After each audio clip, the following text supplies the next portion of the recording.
really shooting at the 100 yards, you're not learning the wind. And I will tell you right now, I can give you the ranges.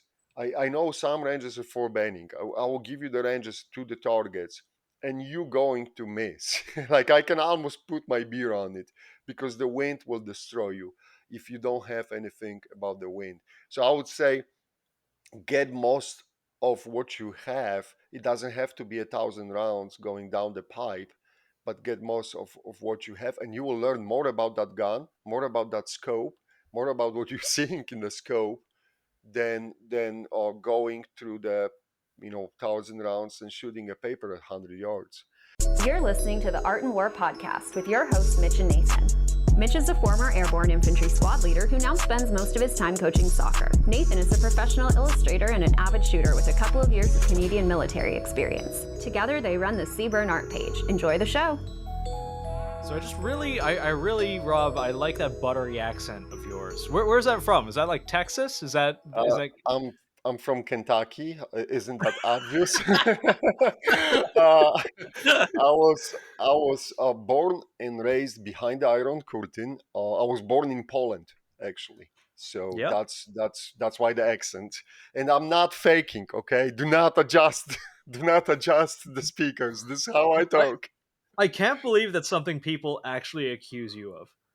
It is crazy, and some to this day on the videos in the comments you getting always those few guys. Now because of this, probably it will be even more. And the people and people think that I do fake that accent, and no, this is how I speak. Like I wish, like literally, I wish I could talk and speak without the accent, but it is what it is. Like harder you try, I guess after the few glasses of wine, I'm okay. Yeah. Speak without the accent. Polish gets mixed with English. I think one of my favorite things Yeah. is hearing people from other countries imitating American accents. It's one of my favorite things in the world. I had a blast in a boot camp. My drill sergeant told me, Ski, you could do every job in army you want, but you will never work as a radio operator. I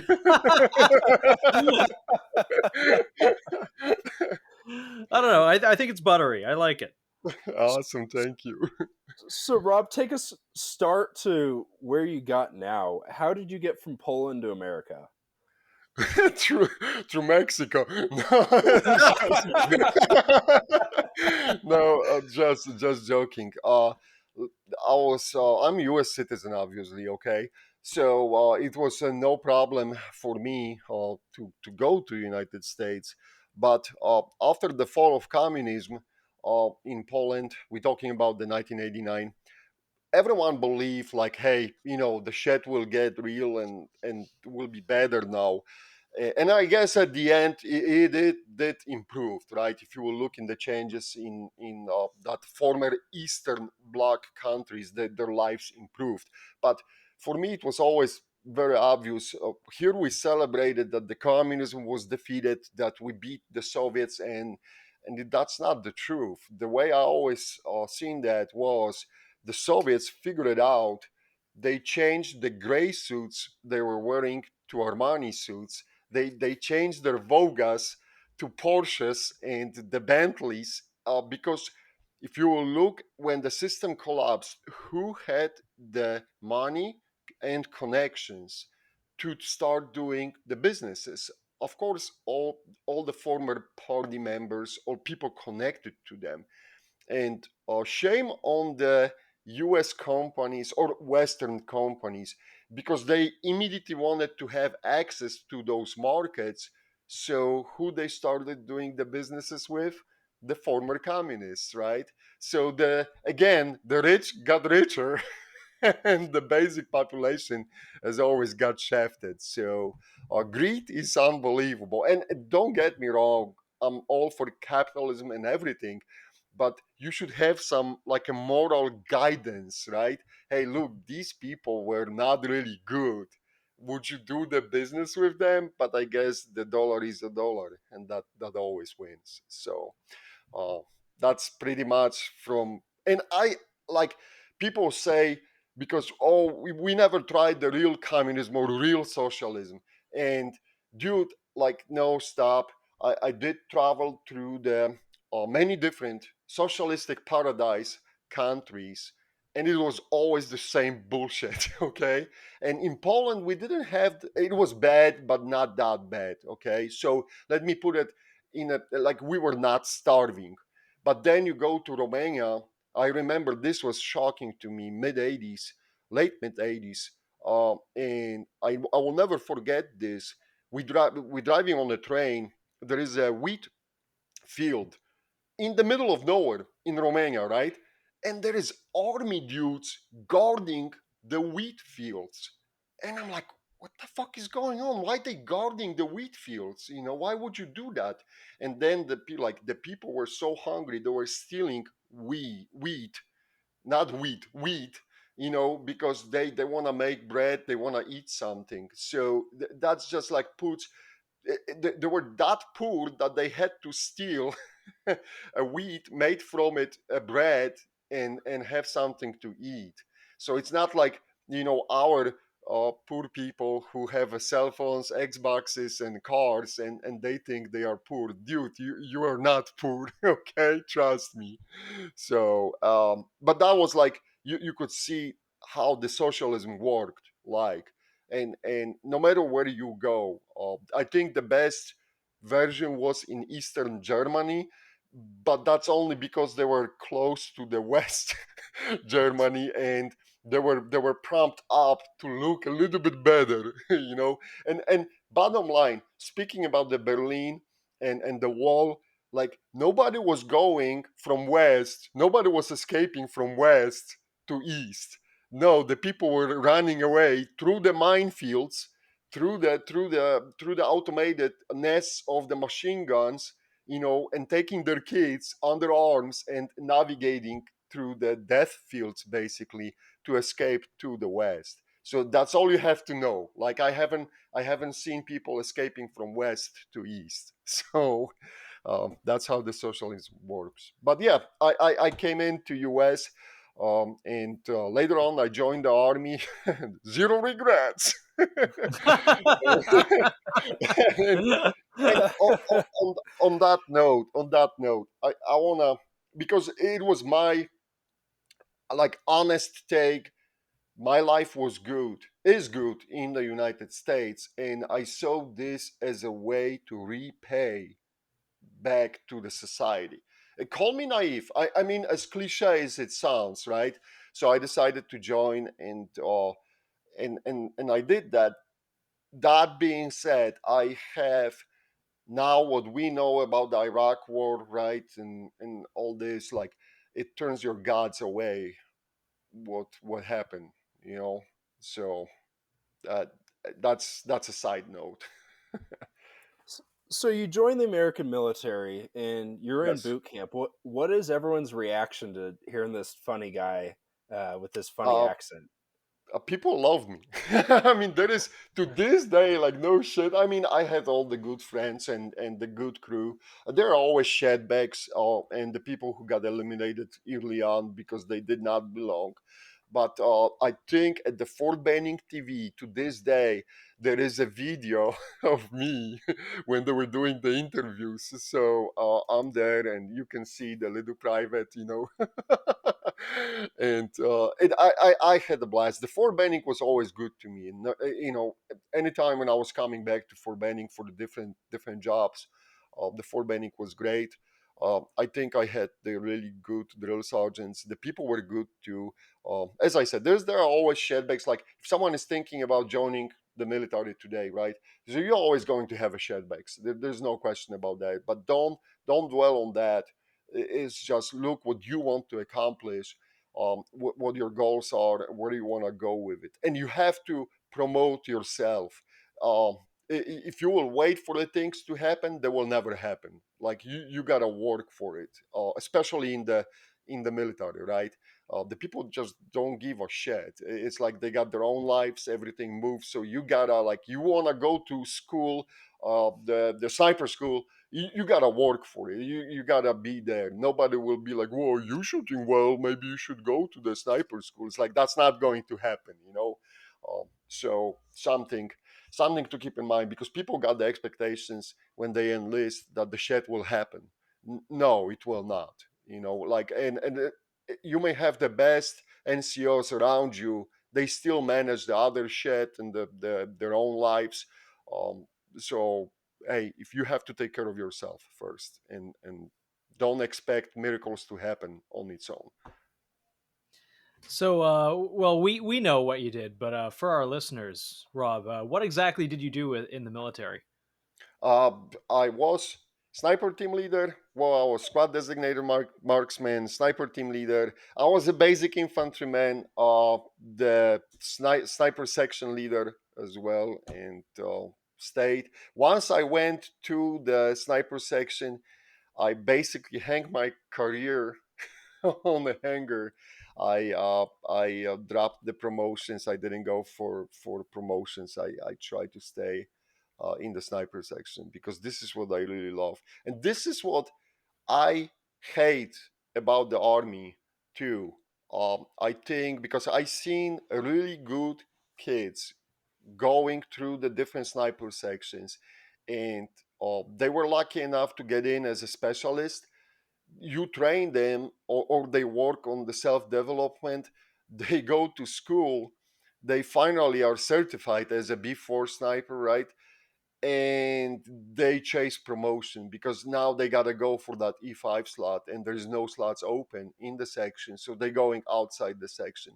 Or you see the sniper section leaders, fantastic people, which they can teach, they can spread the talent and knowledge, but they are E6 and they are stuck at that E6, so they gotta go for E7 and they gotta leave the sniper section. And the army does now, because things change, but now the army does fantastic job forcing you out of the positions, and that's what I advocated a few years ago. I don't know if you guys remember. A few years ago, that was a drive to maybe make the sniper position like a sniper, permanent sniper MOS, so people will not get punished for staying in that job. They will not get the rank, they will not rank up, but they won't be punished, and their pay will actually keep rising. I think in Canada they got that kind of system actually in the Canadian uh, forces. So it is a profession. Or for the machine Yeah. gunner, it is your profession. You stay that machine gunner or sniper, and I would support that. I thought that was a good idea, because at the end of the day, it is really hard to find the good snipers. Like, I don't care what the system says, but it is really hard. You're not going to get all the time. And if you will look across the sniper sections, and I don't care, is it the big army or the National Guard, or the Marines? Oh, now they don't count anymore. but, but if you will look at the big army or National Guard, the sniper sections always starve for the people. It's always hard to get the talent, and the scouts are the same way. So wouldn't wouldn't you think that something has to be done, that we have to maintain and preserve what we got, instead of constantly looking for something new, and then you training those people, and then when they are finally up to speed they have to leave. If you know, and I'm not blaming, I never blame anyone. I understand, hey, you wanna, you wanna rank up, you wanna advance your career, because as of right now, the sniper section, it is kind of dead end, or even the scouts platoon, it is, the E7 is just only one slot too, right? So if you got the three scouts teams, and you got the sniper section in army, that's it, right? So you got the four uh, E6s and the one E7 slot for the scouts platoon. So that's kind of, I don't know, I cannot compute that. Like, you want to harvest and maintain the talent. That's because this is a unique job. This is not like, when we're talking about the regular infantry, yeah, the people go after the boot camp, you can mold them and make the killing machines, right? Go there, fuck up the shit, okay, go back. But that's not what the sniper is for. It does seem like after every conflict, like it settles down, and then the U.S. military in particular, but other militaries as well, look at their sniper sections and just Mhm. immediately cut them off and just say like, "This is no longer an MOS. It's no longer a job. We don't need it." And then a You, new conflict will pop up, and they'll be like, "We need snipers. We need snipers. We need snipers." Why do you think that is? You're spot on. So I'm big on the history, Vintage Rifle Shooters Club, right?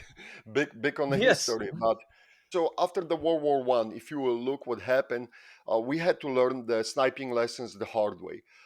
We learned that, and immediately after, we kind of forgot about the snipers, which was mind blowing because in the 20s and 30s, 1920s, 1930s, the shooting sports across the military branches were like a prime sport. People were going nuts. They were on the radio talking about it and everything. So the shooting sports were really, really high, right?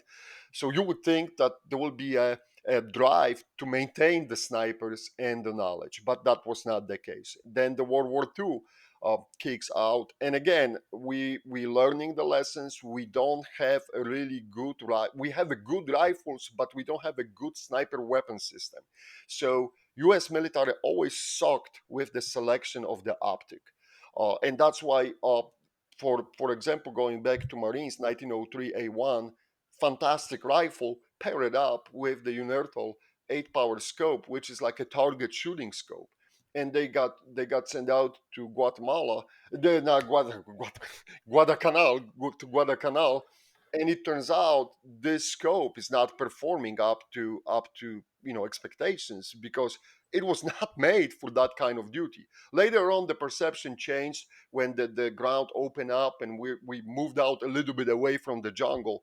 But still, going back to the rifles, we had the good rifles because the 1903 A4 was a good rifle. Then the Garand, at the end of the war, we had the Garand based snipers, the M1C sniper. But again, very poor optic. You look at through those scopes and the field of view is non existing.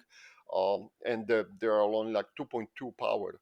I mean, that's a joke compared to what the Germans had, 4 power, beautiful scopes, right? So, and then we go to Korean War, and I guess what happened was after the World War II, of course, we dropped nukes on the Japan, and it was that feeling that now we are nuclear powered. It is a nuclear arms race. So it was all about the nuclear submarines, the strategic bombers, the ballistic missiles were starting being developed. Korean War happens, and again, we are caught with pens down. We don't have the good solution for the sniping because of the nature of the conflict. Snipers again got kind of pushed on the back burner.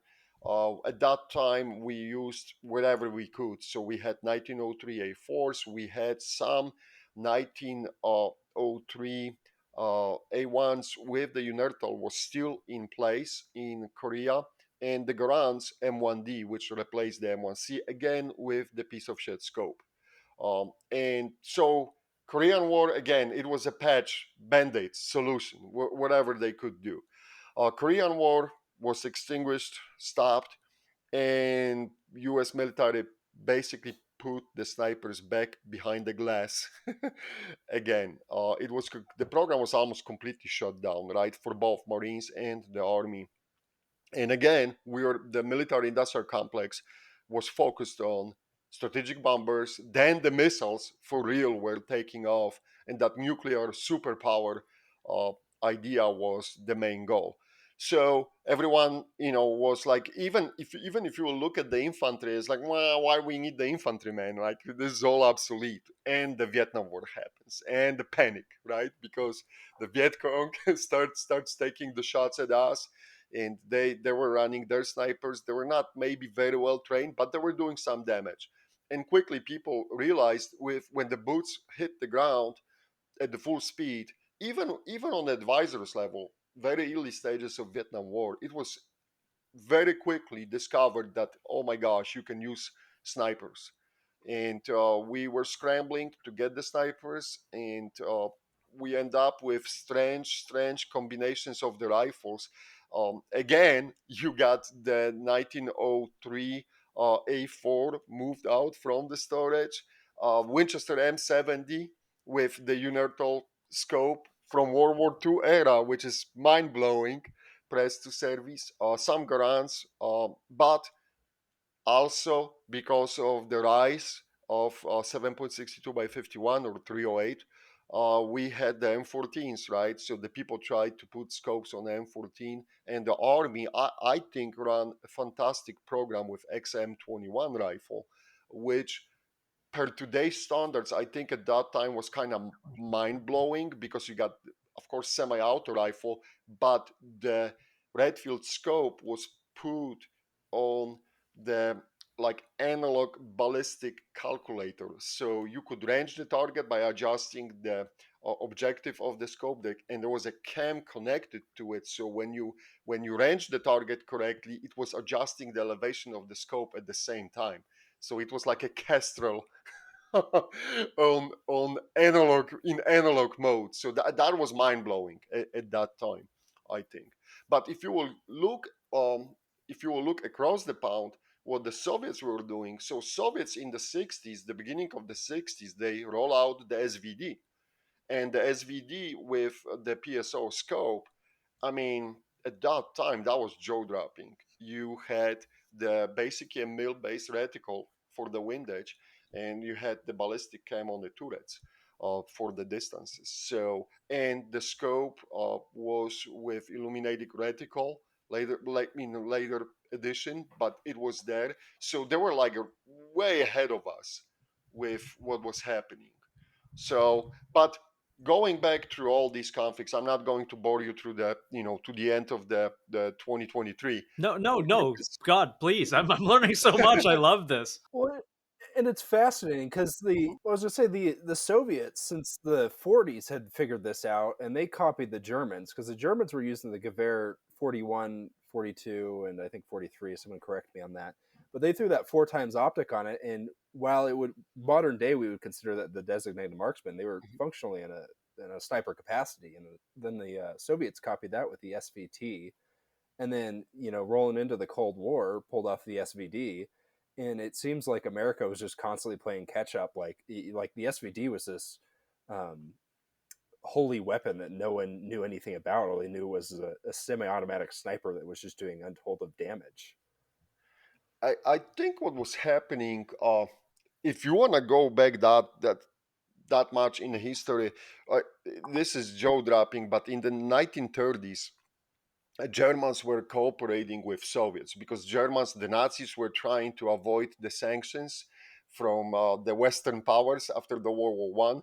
So they struck the deal with the Soviets, and they were using the Soviet Union grounds to practice blitzkrieg, which later on they executed on the Soviet Union. But the Germans also, when talking to the Red Army, they introduced them to the sniping idea. So as funny as it sounds, the whole sniping program got, I wouldn't say whole, but in a big portion got rebooted or sparked by the German companies and the German military.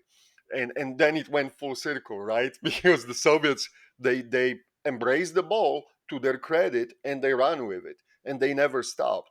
And as funny as it sounds, even when the Soviet Union was developing the nuclear weapons, they always look at the sniping solution too. And the people poke fun. I love when they compare the SVD to today's rifles, right? Or it's like, well, SVD shoots like shit today. It's like, dude, yes, let's go back to the 60s and let's see what we were doing at that time. And like, this is you comparing the 60s technology to the 2000s technology, because the M110, 2006, and everything, right? So that's completely different. And I just want to point this out. The XM21 was a great program too, but that's basically late 60s. So we were like 6, 7 years behind. And still, that to maintain the M14 to the standard like XM21 was, and the much amount of the work which it took, it was unbelievable, right? And because at the end of the day, the XM21 wasn't a real rifle built real sniper rifle built from ground up, like the SVD was. SVD was their solution, right, to the Yeah. problem. To listeners listening who don't know what the XM21 is, it's M14 basically with a scope bolted to it. Yeah, it was more to it because this is a big credit to the guys from the Army Marksmanship training unit, which they absorbed the responsibility of converting those regular M14s into the XM21. So they were doing the fitting, bedding of the job on the piston and fitting the scopes and everything to and those rifles, they were making the accurate hits at 900 yards and holding the 1 MOA. So after they were leaving the AMTU. So they did fantastic job maintaining that later on in the field, especially during the service in Vietnam. That's a completely different story because every rifle sucked because of the weather and the environment which was exposed to. And going back to Marines, when they switched finally in the mid 60s to M40, even M40, which was again selected for the Marine Corps and started the legendary M40 program through the Marine Corps, the M40 Remington, which is Remington 700, was suffering tremendously from the same issues with the stock, with losing the accuracy, problems with the triggers before known problems with the trigger, which trickled down to the M24 later on. But the M40 had the problems, the screws were getting loose, puffed, and it was all because of the environment. So the Vietnam environment was absolutely crazy.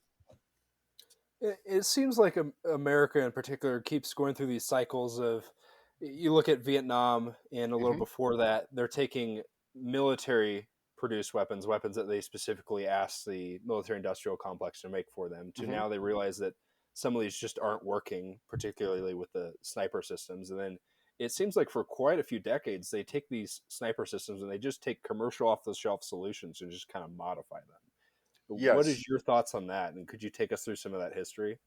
So up to the Vietnam War, that's exactly was the case. So the Springfield 1903, right? It was a regular infantry rifle, which was modified to the sniper duty. 1903 A4 came out from it, or 1983 A1, which was the Marine Corps sniper rifle for the World War II. Again, it was the rifle which was used by their rifle teams, shooting teams, and they just slapped the scope on it because they were so accurized already that they figured out, well, we'll put the scope on it and run with it.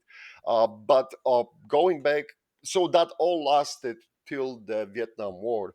And in Vietnam War, for the first time, the Marine Corps, you could say, went outside and like, okay, we need the sniper rifles. So the M40 program started, and that was in a cooperation with Remington 700. But even then, that first solution, it still blows my mind because if you look at the Austria, the same almost year, 1969, and the Austrians created SSG 69, and they went with synthetic stock. So the Marine Corps goes with the Remington 700, and they're still using a wood, which they knew the wood is going to suffer because the wood, as much as I love wooden stocks, the wood always attracts the moisture, no matter how many coats of oil you will put on it. And moisture wrinkles the stocks, affects the accuracy at the end of the day, right? So, and they went with the wood. So you got a question like, what the hell? But my biggest beef, because I still think that the U.S. military can get the pass on the rifles, but I cannot stand their optic choices. I think that the optic choices were constantly behind the rest of the world. And even going back to Vietnam, the Redfield 3 to 9 scope, not bad scope. It is good glass, good quality glass. You can actually start seeing something through it. But what they did, Marines opted out for the version where the turrets are hidden under the caps, so you have to unscrew the caps. Then you don't have a clicks. You just adjusting the like a wire And you can make the paint marks, I guess, but nobody will do that for the elevation in combat. You're not going to just unscrew the cap and it's like, what's my dope for 300 yards. So they were pressed to execute the holdovers, and the common method was to zero at 500 meters and run on the holdovers. But think about it, if you are zero at the 500 meters, it works well against the fully exposed human sized targets. Because, yeah, okay, I'm at 300, I'm going to aim at his, hips, I'm going to hit him somewhere in the upper body, no problem.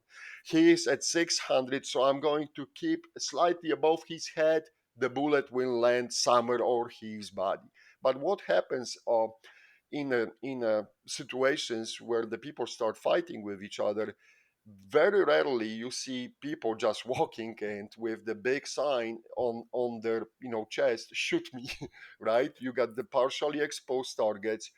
People are crouching or squatting or taking cover, and if you got just only head exposed suddenly, and you are fishing for that distance and you don't have a reference point as a whole body to execute the holdover like this is extremely tough. They still did it, right? We still, but this is something what the people don't realize too. We hear all about the good stories, right? You always read the books and, yeah, I got 109 kills, I got 105 kills, all high five and tremendous respect. That's 109 kills than I got, right?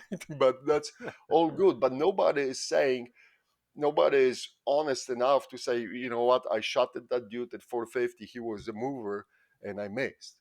Like nobody will tell you that. It's like, yeah, I sucked. Not because I'm a bad shooter, but the equipment I had was a little bit not up to the speed on the optic side. Because when I started shooting the vintage sniper rifles, the biggest shock for me was, oh my gosh, those rifles can shoot. Like really, that was like, you coming up from that environment. It's like, oh, we got the best equipment, we rock. It's like, screw everyone. Like these people were cavemen. And then you start shooting, it's like, holy shit, no, they shoot, they are consistently, even stupid Mosin Pew snipers, all my 1942, 1943, they are all 1944, they're all sub MOA rifles with today's ammo. And you put that's absolutely jaw dropping. But Really, I didn't actually know that. That's actually really cool. it is that was the biggest eye opener. Like you start shooting, you're taking. I'm saying like 95% of the old sniper rifles I have, they all shoot extremely well, and that was the biggest surprise to me. Where they suck though is on the optics. When you compare them to the modern optics, right?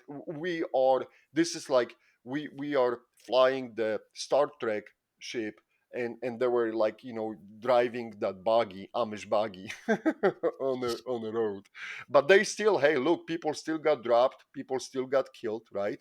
And the war was moving. So that's the credit to the man and behind the gun, basically. Like again, hardware is cool, but if you don't have a software, good software, nothing will happen.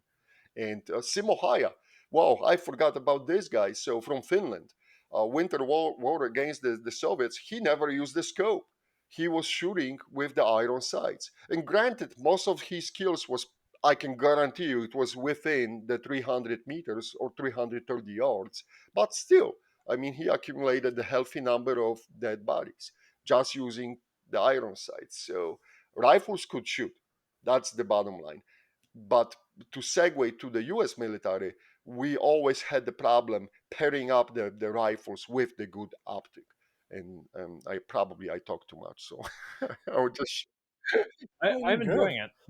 This week's episode is brought to you by returning sponsor of the Art and War podcast, FieldSeeds.com. FieldSeeds.com is an e-commerce federally licensed firearms dealer.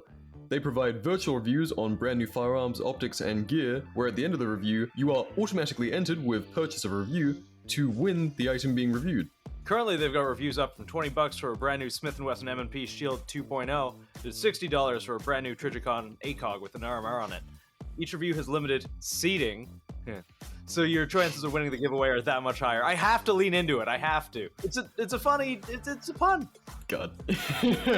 Check out fieldseeds.com to purchase your review and enter to win the item being reviewed. And use code CBRN, that's Charlie Bravo Romeo November, to get 10% off your order. Be sure to also check out their Instagram, Twitter, and YouTube at field_seats for updates on the products and other tips and info like how to pack a ruck or how to gas your rifle. Once again, use code CBRN to receive 10% off your entire purchase at fieldseeds.com. Terms and conditions apply.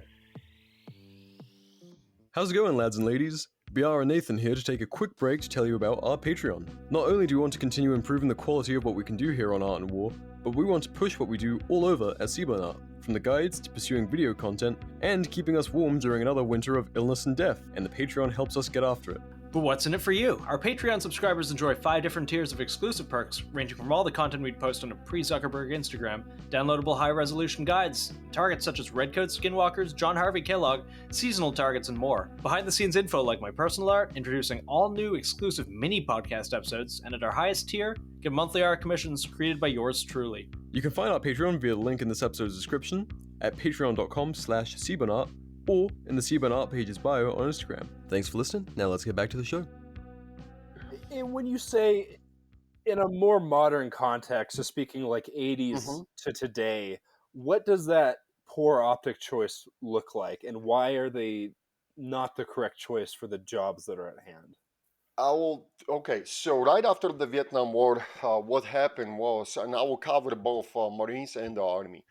And I think it was finally someone started moving towards the right direction. So first thing what the Marines updated on the M40 was the stock. They went to the Macmillan stock, and they used the synthetic stock. And that was the 70s. So that's a huge upgrade right there.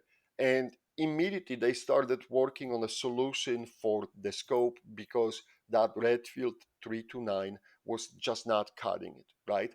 And Unertol is back. Unertol is back with 10 power scope, and they absolutely dropped the bomb. They put the mil dots. This is, to my best knowledge, and I may be wrong, if someone would like to correct me, this is the first time when the mil dots were put into the scope. So the mil dot reticle was put to the scope, and that made that scope fantastic choice. So now you have a good scope, you have it with mil dots, 10 power scope, good glass, very well built like a tank, and you have a BDC cam which is like 2-tier. You have first BDC cam for the distances, and then you can fine tune it with 3 clicks to the left or 3 clicks to the down to fine tune dope for each of the distances. And at that point, but that scope came in at the beginning of the 80s. So if you will again compare this to the SVD, the Russians had the BDC cam and they had the mil reticle, not vertically, but for the horizontal holdovers in the 60s, early 60s. So we are like, what, 20 years behind? I mean, just put things to the perspective. But yes, that moment when we are in the 80s and the M40 becomes M40A1 officially, and this is a good rifle right now. Still, it's a bolt action. It's not the semi-auto. You cannot attach suppressor to it. And if you will take the scope to put the night vision on it, you kind of losing the zero. You have to re-zero the system. So it is still not perfect sniper weapon system, but it's better than what we had. And then going to the Army, the XM21 becomes M21, but that's it. Basically, they upgraded the scope a little bit. It is still Redfield with the Leatherwood solution, that ballistic cam, which is adjusting for the elevation, and you can range with it. But at that time in the 80s, the Redfield as a company is struggling. They could never capitalize in the private sector. And we have seen this over and over again, right? The companies are chasing the military contracts. They think that they cut the god by his legs, and they completely drop the ball on the commercial side. And at the end, it bites them in the ass. So I don't know, was that, like consequence that the Redfield just focused on the military too much, and they didn't capitalize on the private sector sales, but the company was struggling, and eventually company got sold. Leopold purchased them, so and then the Leopold sold them, and I think the Trilux ended. Like the company completely like disappeared. So And this mil dot reticle comes out, and I'm yes. sure plenty of people, especially the new guys in the shooting community, aren't probably familiar with that because no one really makes a mil dot reticle anymore. Would you mind explaining that some So Yeah. basically, and, so and the basic, intricacies of that? imagine you have a regular cross in a reticle, but every 1 mil, someone decided to put the dot. So we call that mil dot. So you had the distance, and it was going 1, 2, 3, 4, 5 up, and I think 5 down, and or 4. It was either 4 and 4. I could grab the rifle and check. Don't remember, but it was at least 4 dots up. Uh, Vertically and 4 dots down, and you had on a windage as well. So what that does immediately, you can first of all, for the windage holdovers, for the wind holdovers, you don't dial the wind and ever, because the wind is changing, unless you are maybe, I don't know, some open field in Texas and it's blowing 20 miles per hour constantly. Okay, dial the wind, I don't care. But in the most situations, the sniper situations at least, you don't want to dial that wind, because the target may be in the different place somewhere else a few moments later. So wind dots will allowing you to have a correct, better than the Kentucky windage guesses, for because you had the reference point for the wind holdovers. And finally, you could split that 1 mil, which was separating from the middle of the reticle to that first dot, and you could split it to the quarters, to the half. You had to, at that time, use your imagination a little bit, because the mark was every mil. So it's not like with today's grid. I have seen the scopes, they putting even 0.1 mil right now, so you could be extremely accurate. But with those mil dots, it was a big help. And also on the elevation, because of how you can write down your dope card, you could quickly execute the holdovers for the BDC when on the elevation without dialing actually a turret. And you knew how many mil dots you need for 300, 400, 500, and so on. Or you could dial in some value on the top and just then execute the mil dot holdovers. You can still buy, surprisingly, some manufacturers still make the Schmidt and Bender, I think, still makes the scopes with the mil dots. I mean, they're like more expensive than the Tremor 3, but I think you can dig out some mil dots. Nobody's using a mil dots because with the grid, you got many more options. I mean, any kind of grid will give you a better results at the end. And a lot of these mil dots that are coming out of the Mhm. time, despite the grid being in mils, the turrets are in MOA. Oh my God, that was a retardation again on the U.S. Army. I don't know who came up with that. So yes, the grid was in the mil dots, and someone had the brilliant idea. Oh, but you know what? Let's keep the turrets in MOAs. So people were literally getting mind fucked, because here you trying to convert the MOA to the mils. Your reticle is in mils, but you're adjusting and making the fine adjustments in MOAs, an absolutely madness. Uh, it lasted for a very long time, because even on the M110s we had the Leopard Mark IVs, and that was exactly, there was a TMR. So TMR reticle, the mil dots were gone, you got the hash marks in mils, but adjustments were still in MOAs on the turrets. So poof, mind blown. And again, I guess every time when there was a procurement for the new equipment, nobody was really checking with the snipers, and nobody was asking the people who will be using it. And they were make whoever was making the decisions, it was without the feedback. That changed. Right now, you see the MK22 program, which that rollout, And I know the people who helped from the sniper community. The Chris Roberts was involved in that, and he got the good equipment. He helped with the Mark V scopes too, to be a replacement for the Mark IV scopes for M110s, to have the NSN numbers and everything. So kudos to those guys to trying to bring some common sense to the military. It really is like they just took a bunch of feature list of features they could have and just had a monkey take like darts and just like throw it and just see like what went.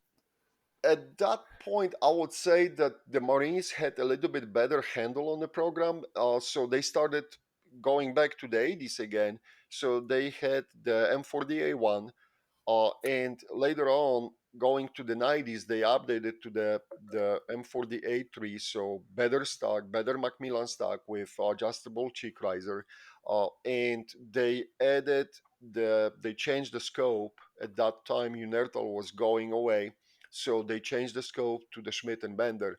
Uh, but because of the way how the U.S. military writes the contracts and everything, so those scopes had to be assembled in the United States.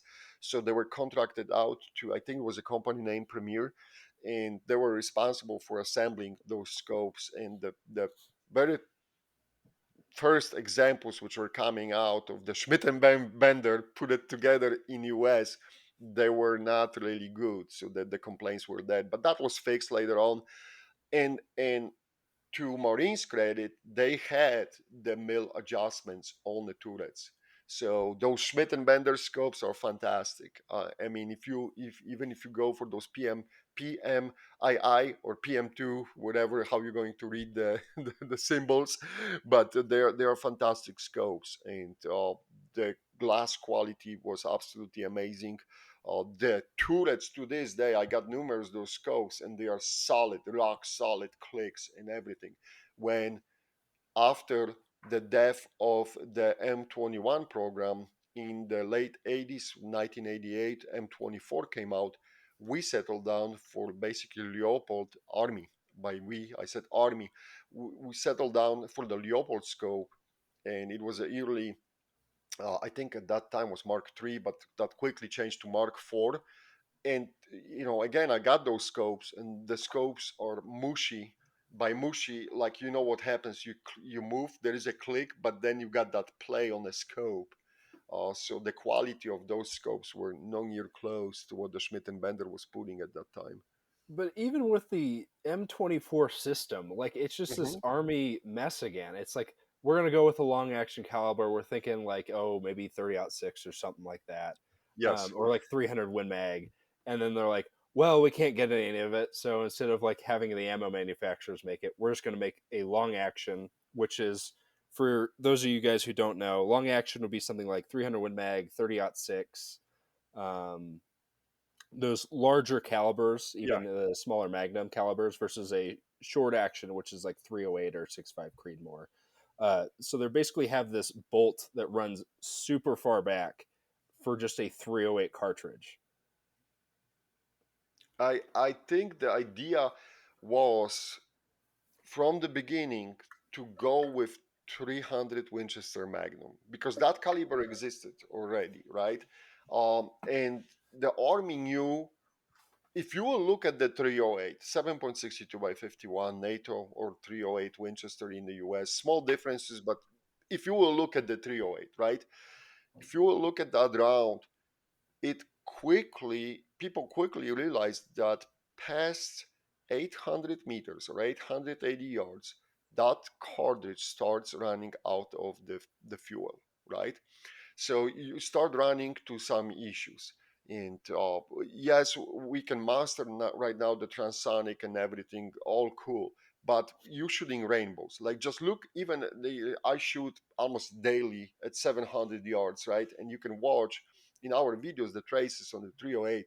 This is like a freaking rainbow. That cartridge just climbs up and powers down.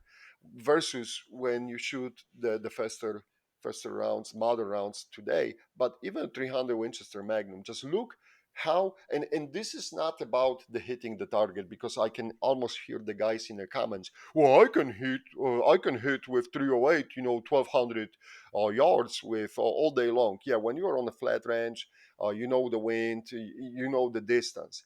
But when you gotta quickly gather the distance, and you may not be that precise, and you're not really good with wind past, I would say, 500 yards with 308, you will run into the trouble extremely quickly.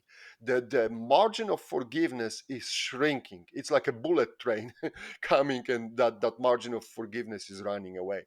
So it's not like the people want to have the like 300 Winchester Magnum wanted to have with 300 Winchester Magnum, because you can go farther with it, but that cartridge was giving you more forgiveness even within 1,000 meters or 1,000 yards distance, because you didn't have to be a spot on with the wind calls. You didn't have to be a spot on with the distance range estimation.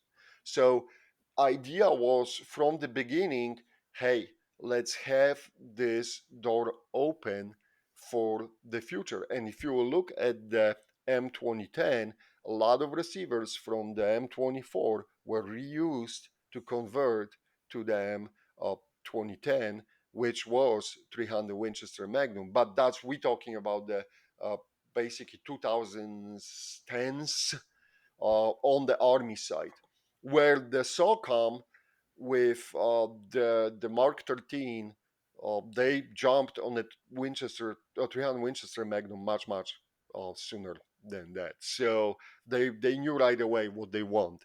The army was just kind of cheap at the beginning, because even if you will look at the basic M24, there was still no way to attach the suppressor to it, silencer to it, and again you were taking off the scope and you were putting a night vision scope, and you were gone.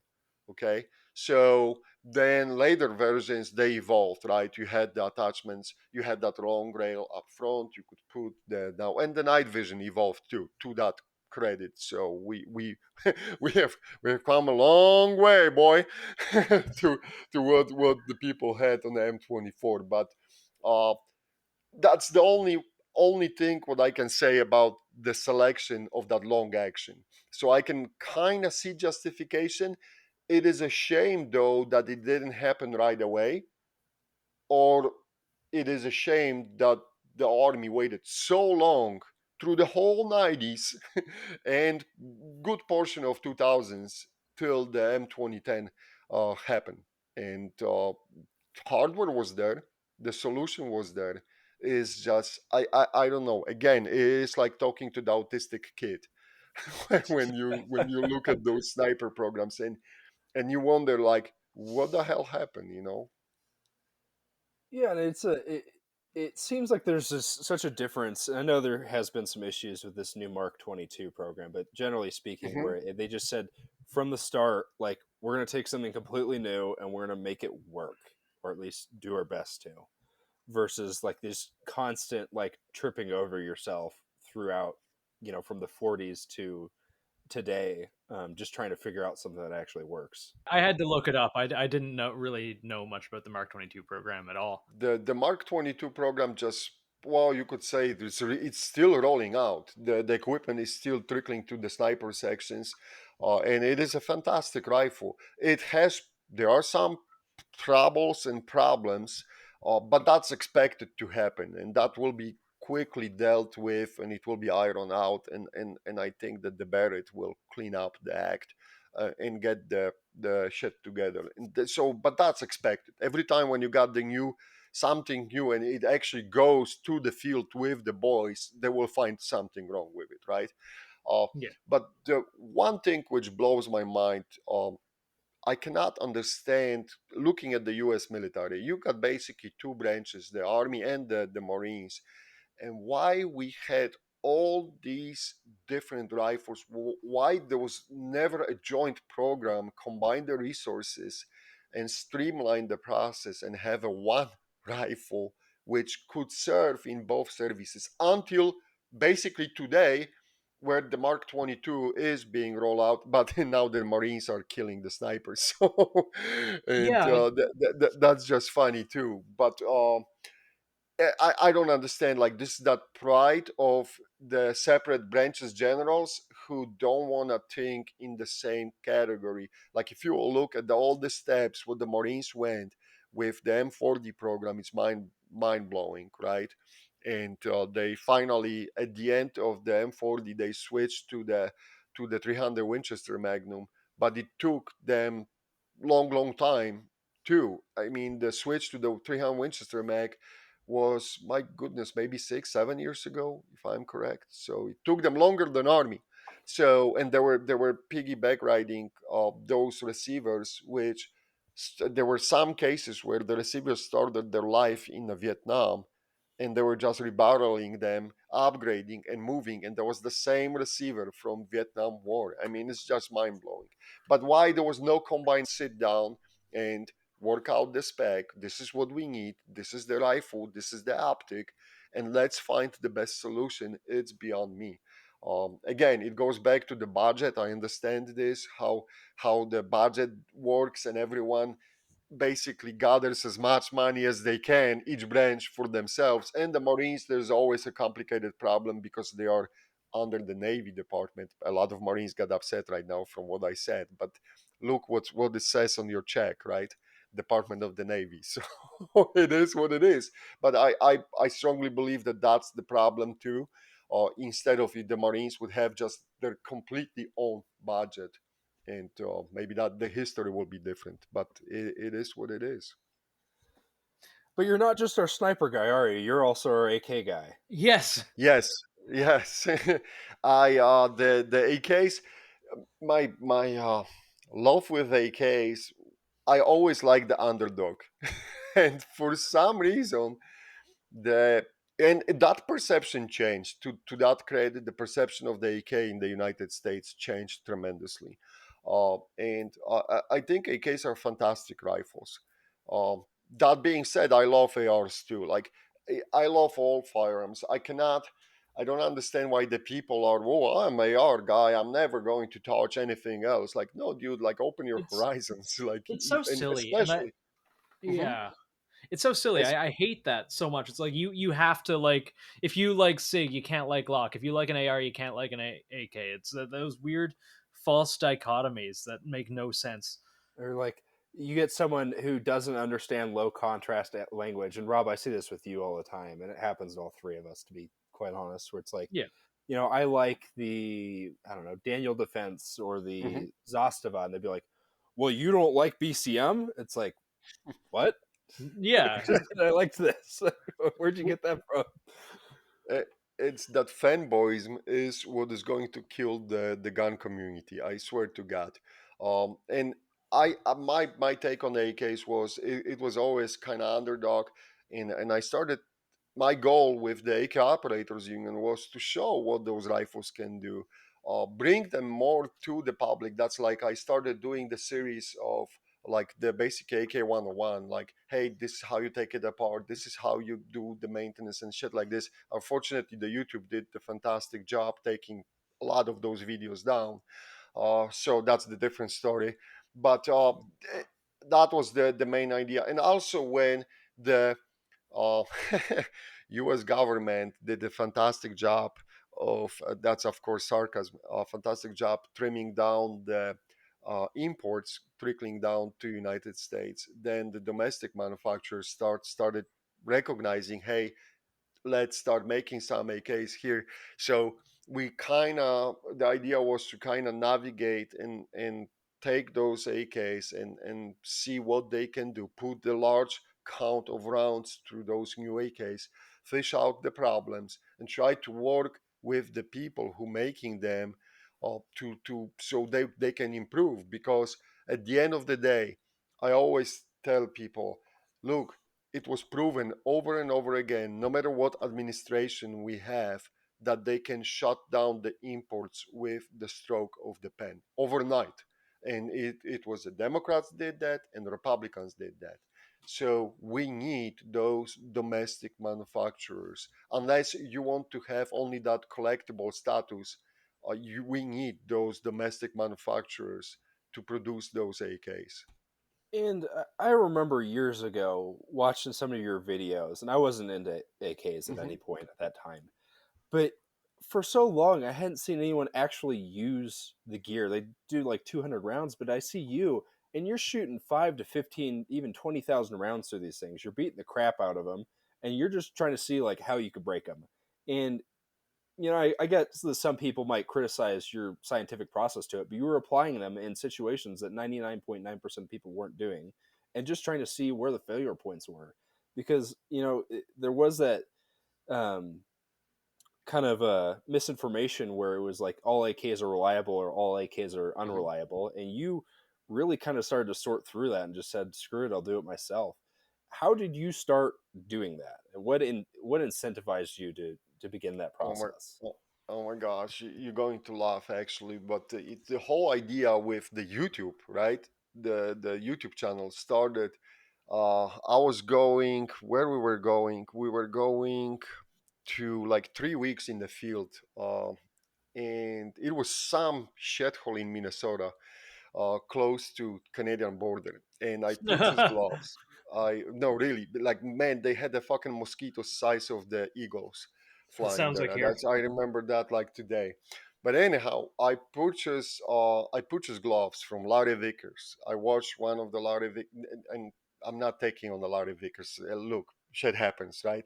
But Yeah. he was saying, these gloves freaking awesome, and me and my buddy we purchased those gloves and we go into the field. Man, those gloves like exploded on us day one. Like I'm not shitting you. Like we hit the ground and they were gone. And I'm like, God damn this it, is Larry. this is yeah, this is bullshit, Well, come on, Larry, we can do better.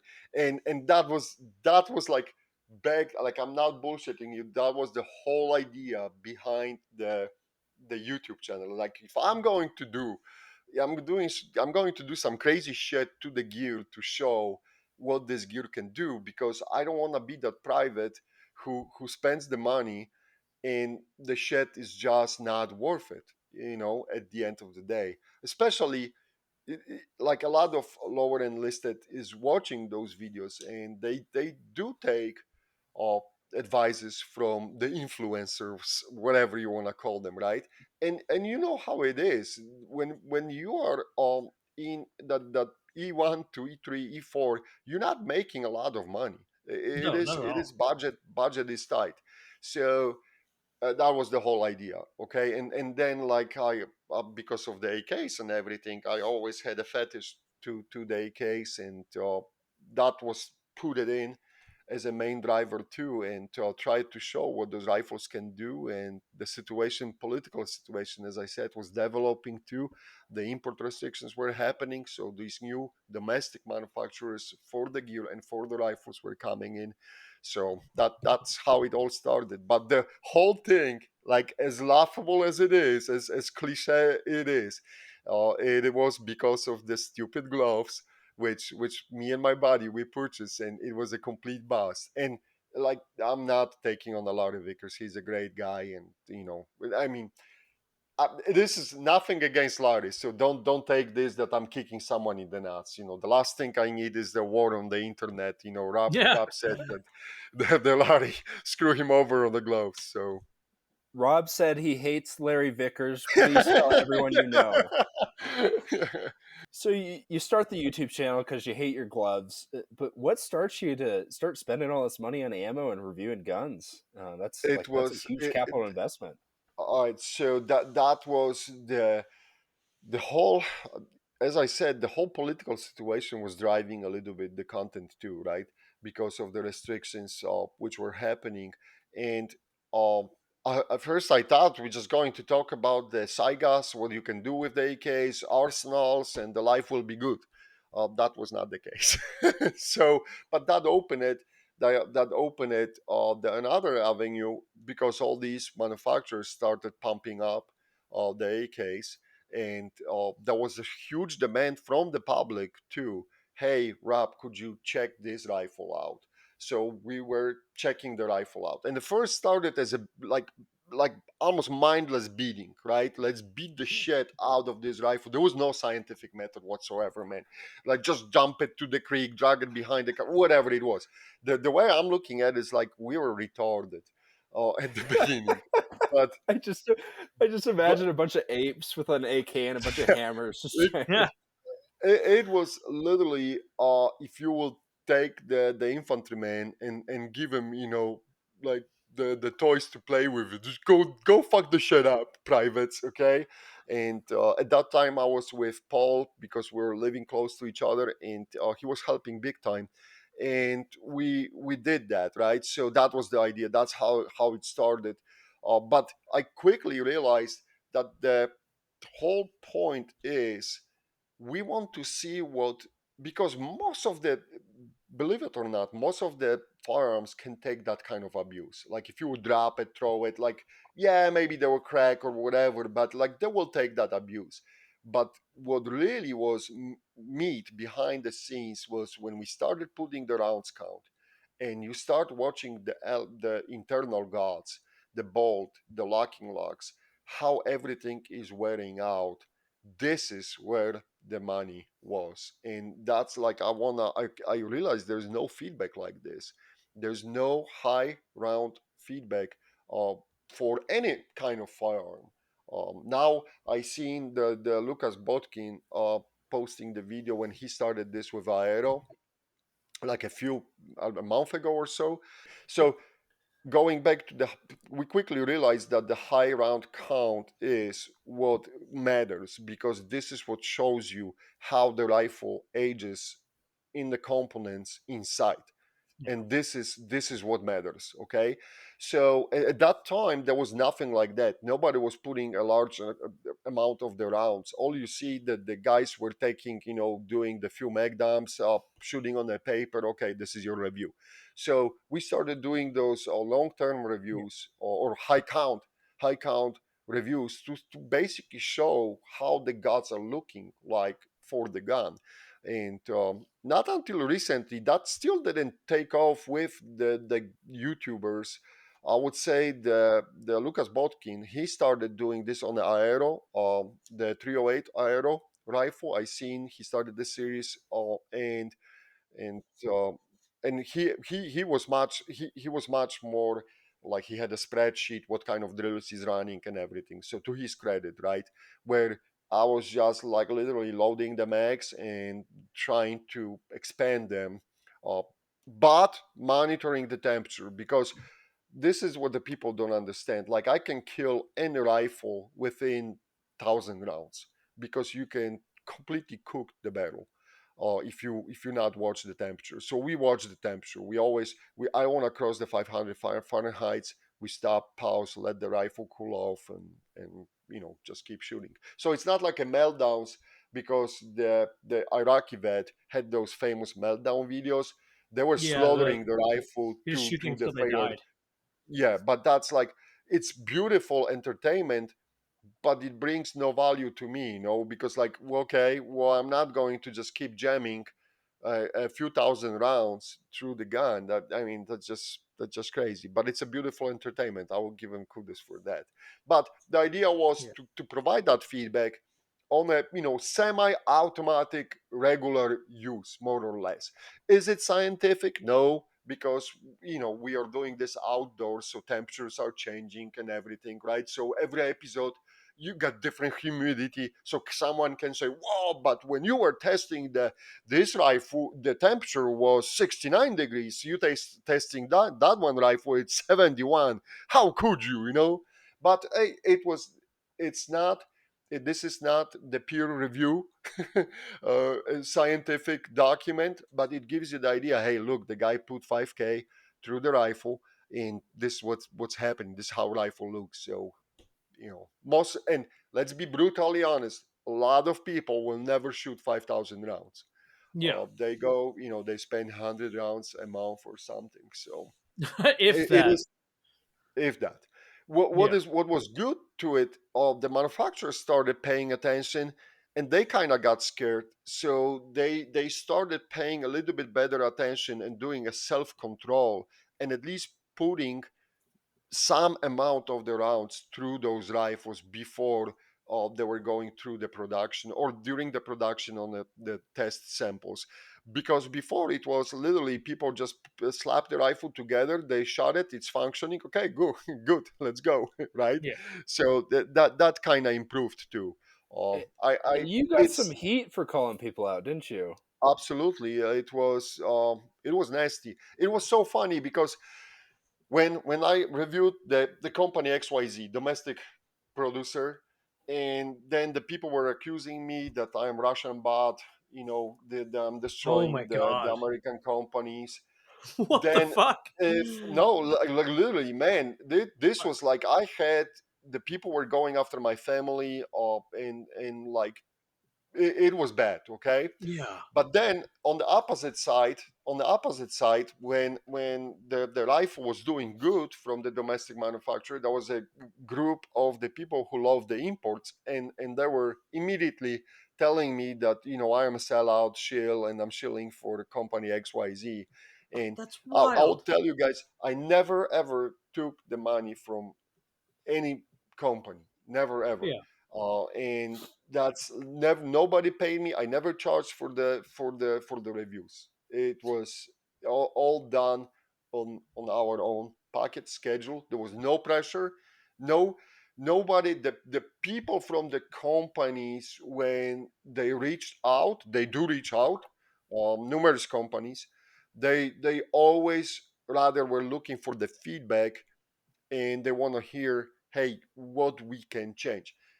And to that note, I was naive. I will say that I was naive, especially at the early stages. I believed that some people want to change or they will change. And I was like, kind of, yeah, okay, they will change. And then you're looking at the later products and it is the same problem. And that took me, like, I'm to the point right now, like, I don't get involved in all the mudslinging on the internet and everything, Yeah. It's just a because it's waste of time. pointless. It's just Yeah. waste of time. It's like you either, and don't get me wrong, everyone can make the poo poo, right? So Yeah. you got the Toyota, you got the Mercedes, BMW. They produce shitty cars from time to time, lemons. What Yeah. matters is the customer service, how you treat the customer, how you work the problem out. We all drop the ball from time to time. Like, if someone will tell me, "Boy, I never dropped it," no, you are full of shit. You did. But how you Yeah. going to clean up your mess? And that's what matters to me. Like, that's what I want to see from the companies too. I often, like, people write me an emails daily, right? And I often ask them, well, let me know you got the problem with product XYZ. Please let me know how the company treated you, how that end up, because I want to know what happened on the back end. So Yeah. that's what's happening. But that's like, right now I kind of took a back seat. I'm more, if you will review all the videos, like recent videos on AK, I'm trying to, I'm going back to like teaching basics or talking about the guerrilla hacks, what you can, how you can fix the AK to keep running. I try to avoid the new equipment or Yeah. testing, and it's just it gets to you, like, honestly, I love a KOU, and it is great, and I will continue to do so.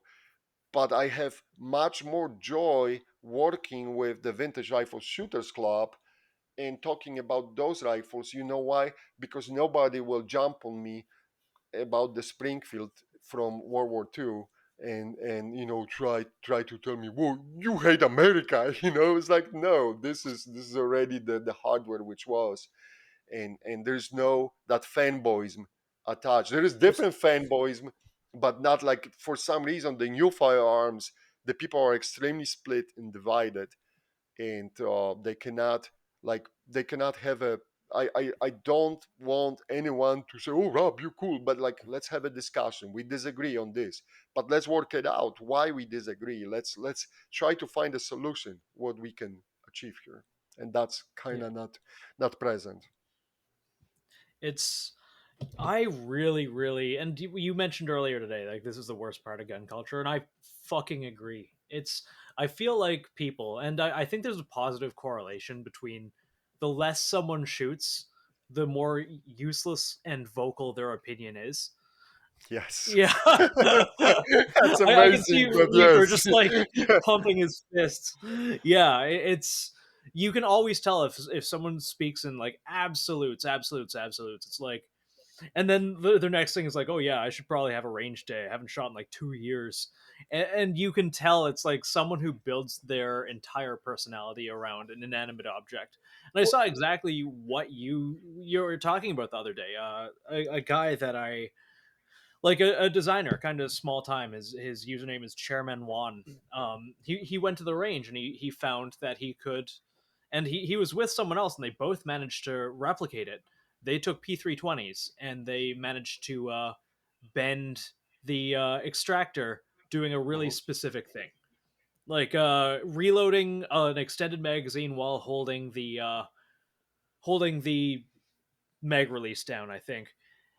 And they just pointed out like, hey guys, just so you know, this is a thing that's possible. And the amount of flack that they got, people accusing them of being paid by Glock, the people accusing them of trying to ruin Sig's good name, and so and so. It's like, guys, these are just companies, they're inanimate objects.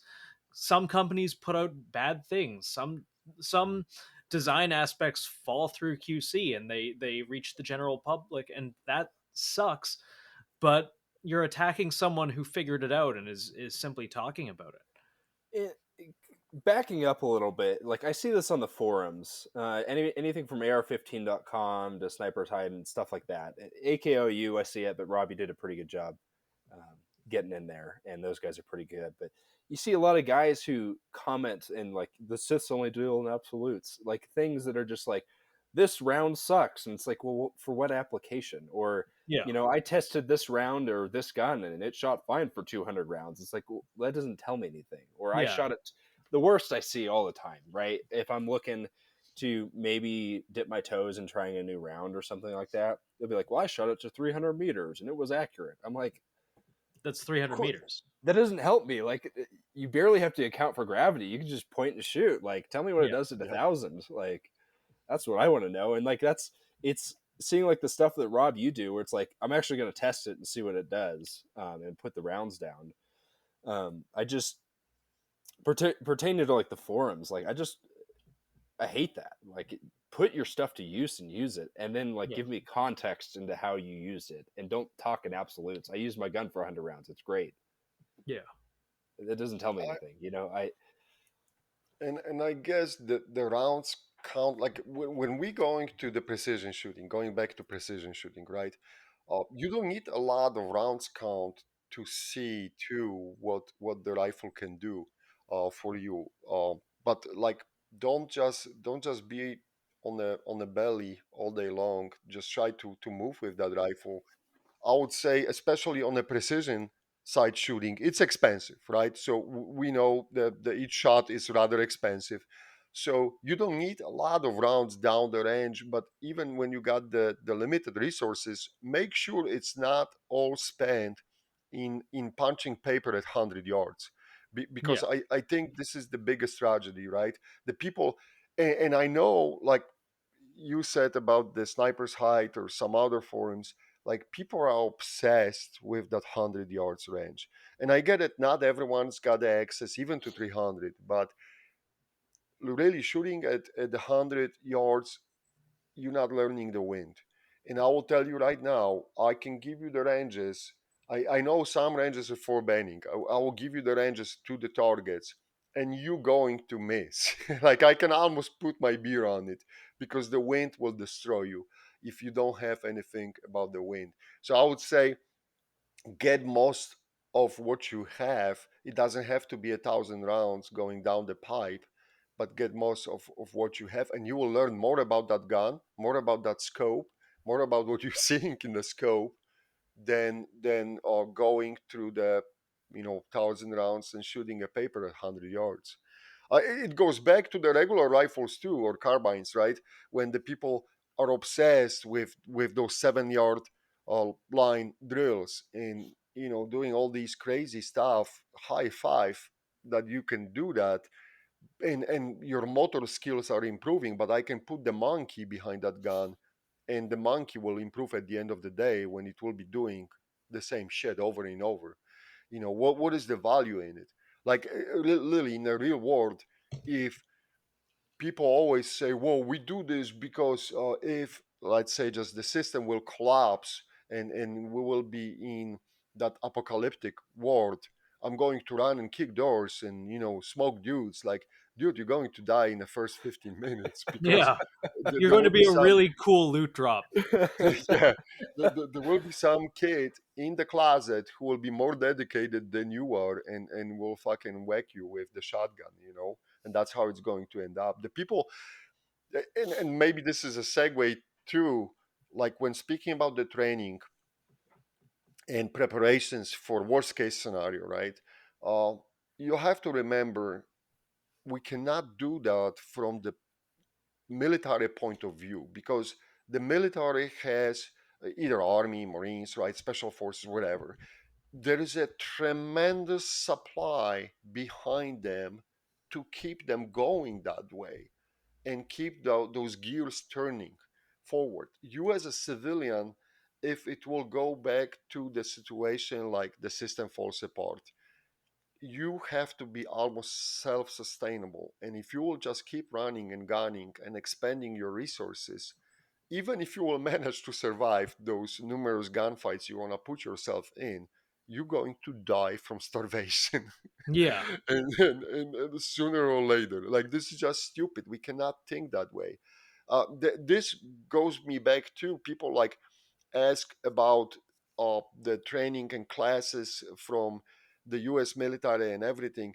I think this is a wrong from the former US military guys and everything. And I'm not taking what they did, what they can do, all these Navy SEALs, and the top tier one guys, absolutely amazing, jaw dropping, right?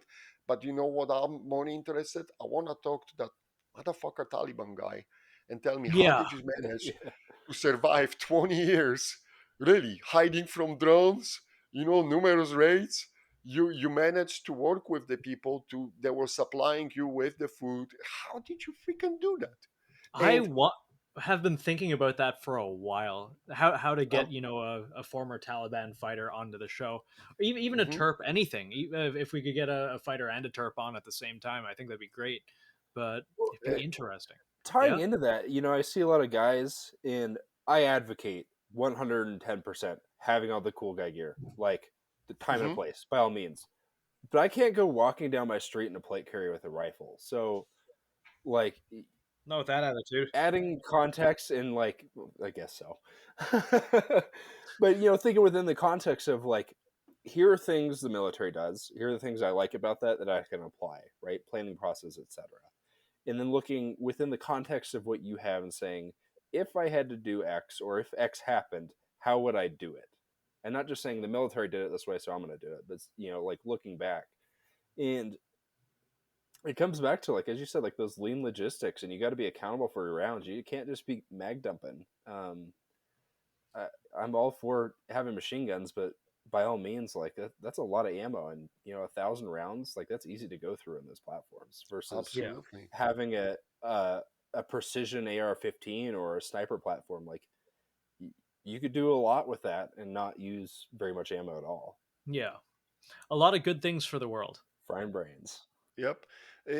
But that's my whole point. Like, we tackling this from a little bit different angle, and that's probably a idea for the future podcast or something, like how we can get better on a training civilians and getting to that point that the people are truly are self-sustainable, and they don't depend on the tactics which are requiring tons of logistics behind it, Yeah, because you will not have that luxury. That's something to look, like you said too, right? What you can do for the special purpose rifle or the sniper rifle, you can do a lot of good damage. You can make a lot people's life miserable in many situations without flashy and running and gunning.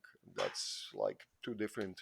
Like, I will never forget this, and I'm not making this up. I will remember this story for the rest of my life.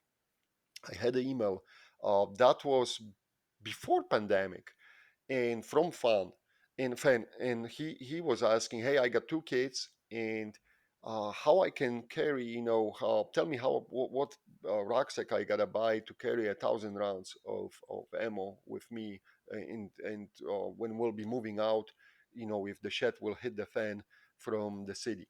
And I'm like, dude, first of all, you're not going to carry 1,000 rounds and two toddler kids with you and food for them and your wife.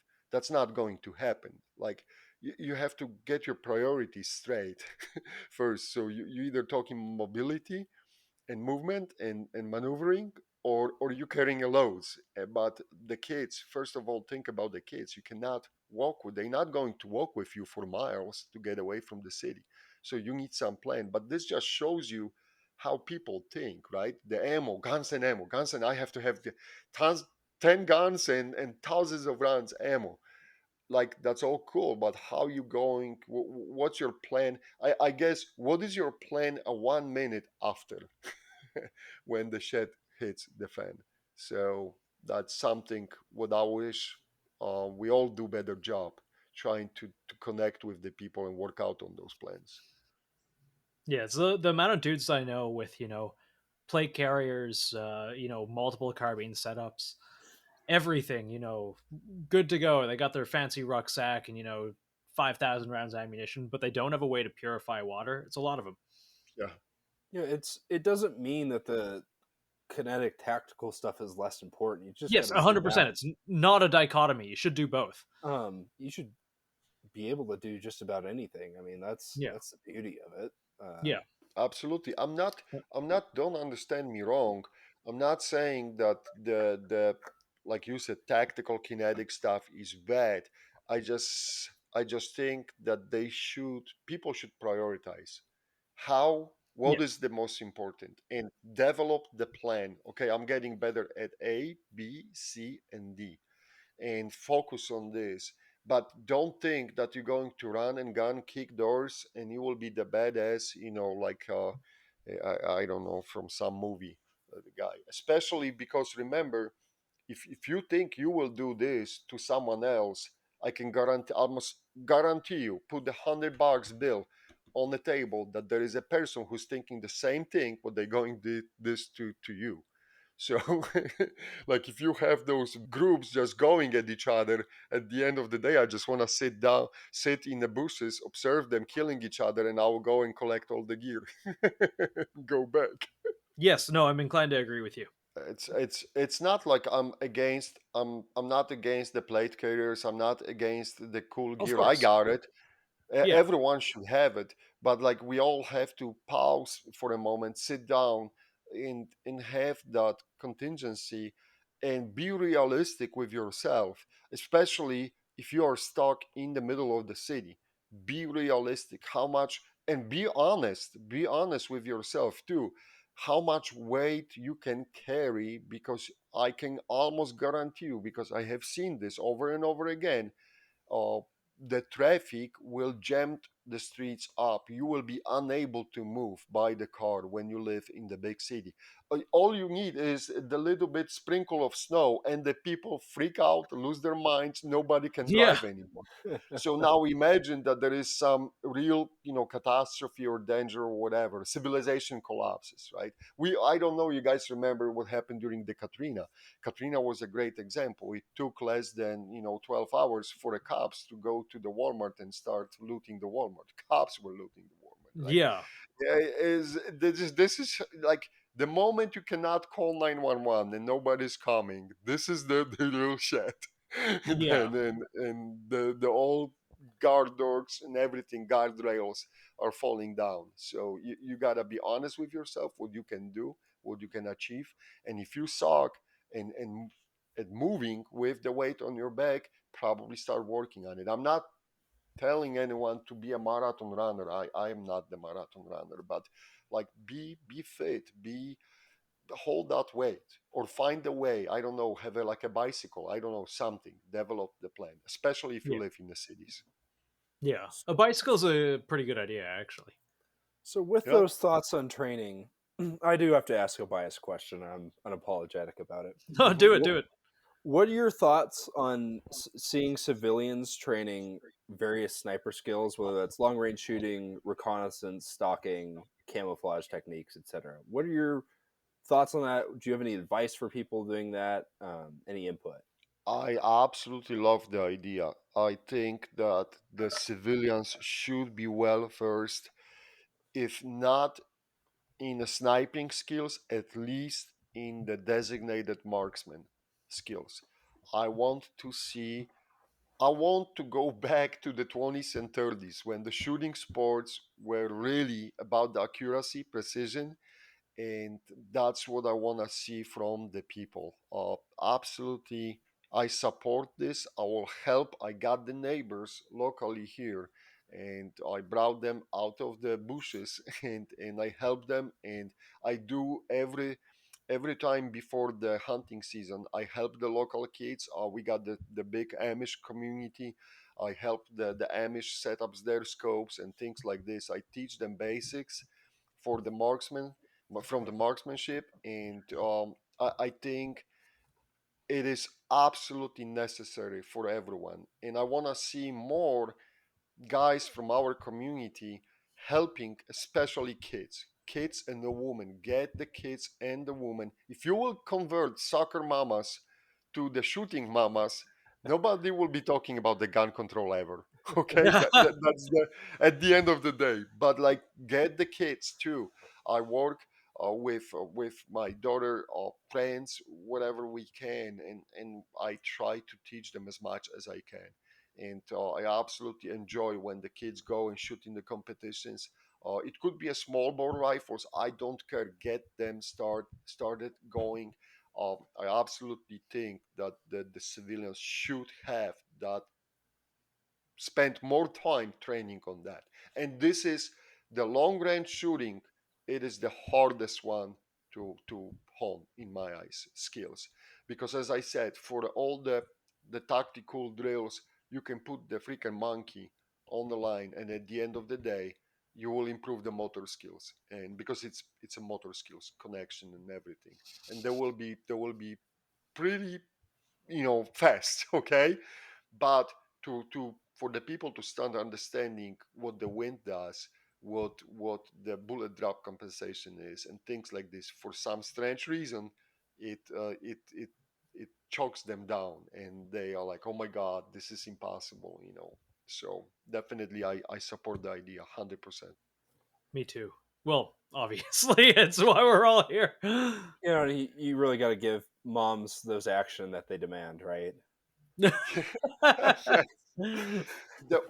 One more thing, what I would say, I think that the field craft could use a little bit more attention to. Yes. There's not enough of talk about the field craft, and very often, even in the tactical, so-called tactical community, people go, they focus on everything else, but then how are you going to build the shelter in the woods? How are you going to survive a few weeks without a shower?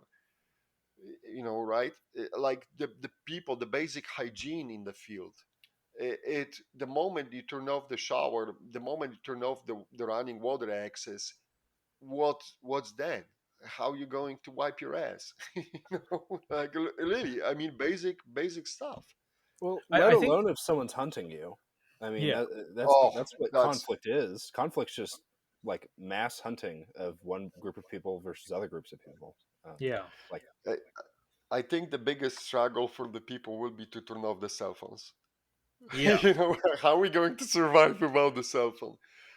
And but like, all joking aside, yeah, I think there is a tremendous need for more fieldcraft, more long range shooting, and I want to see people absolutely advancing in this. There should be no gap between the military and the civilians.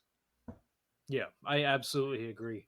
But I think a lot of the problem is a lot of the guys who are really gung ho about this, and there's ones that aren't, there's ones that are.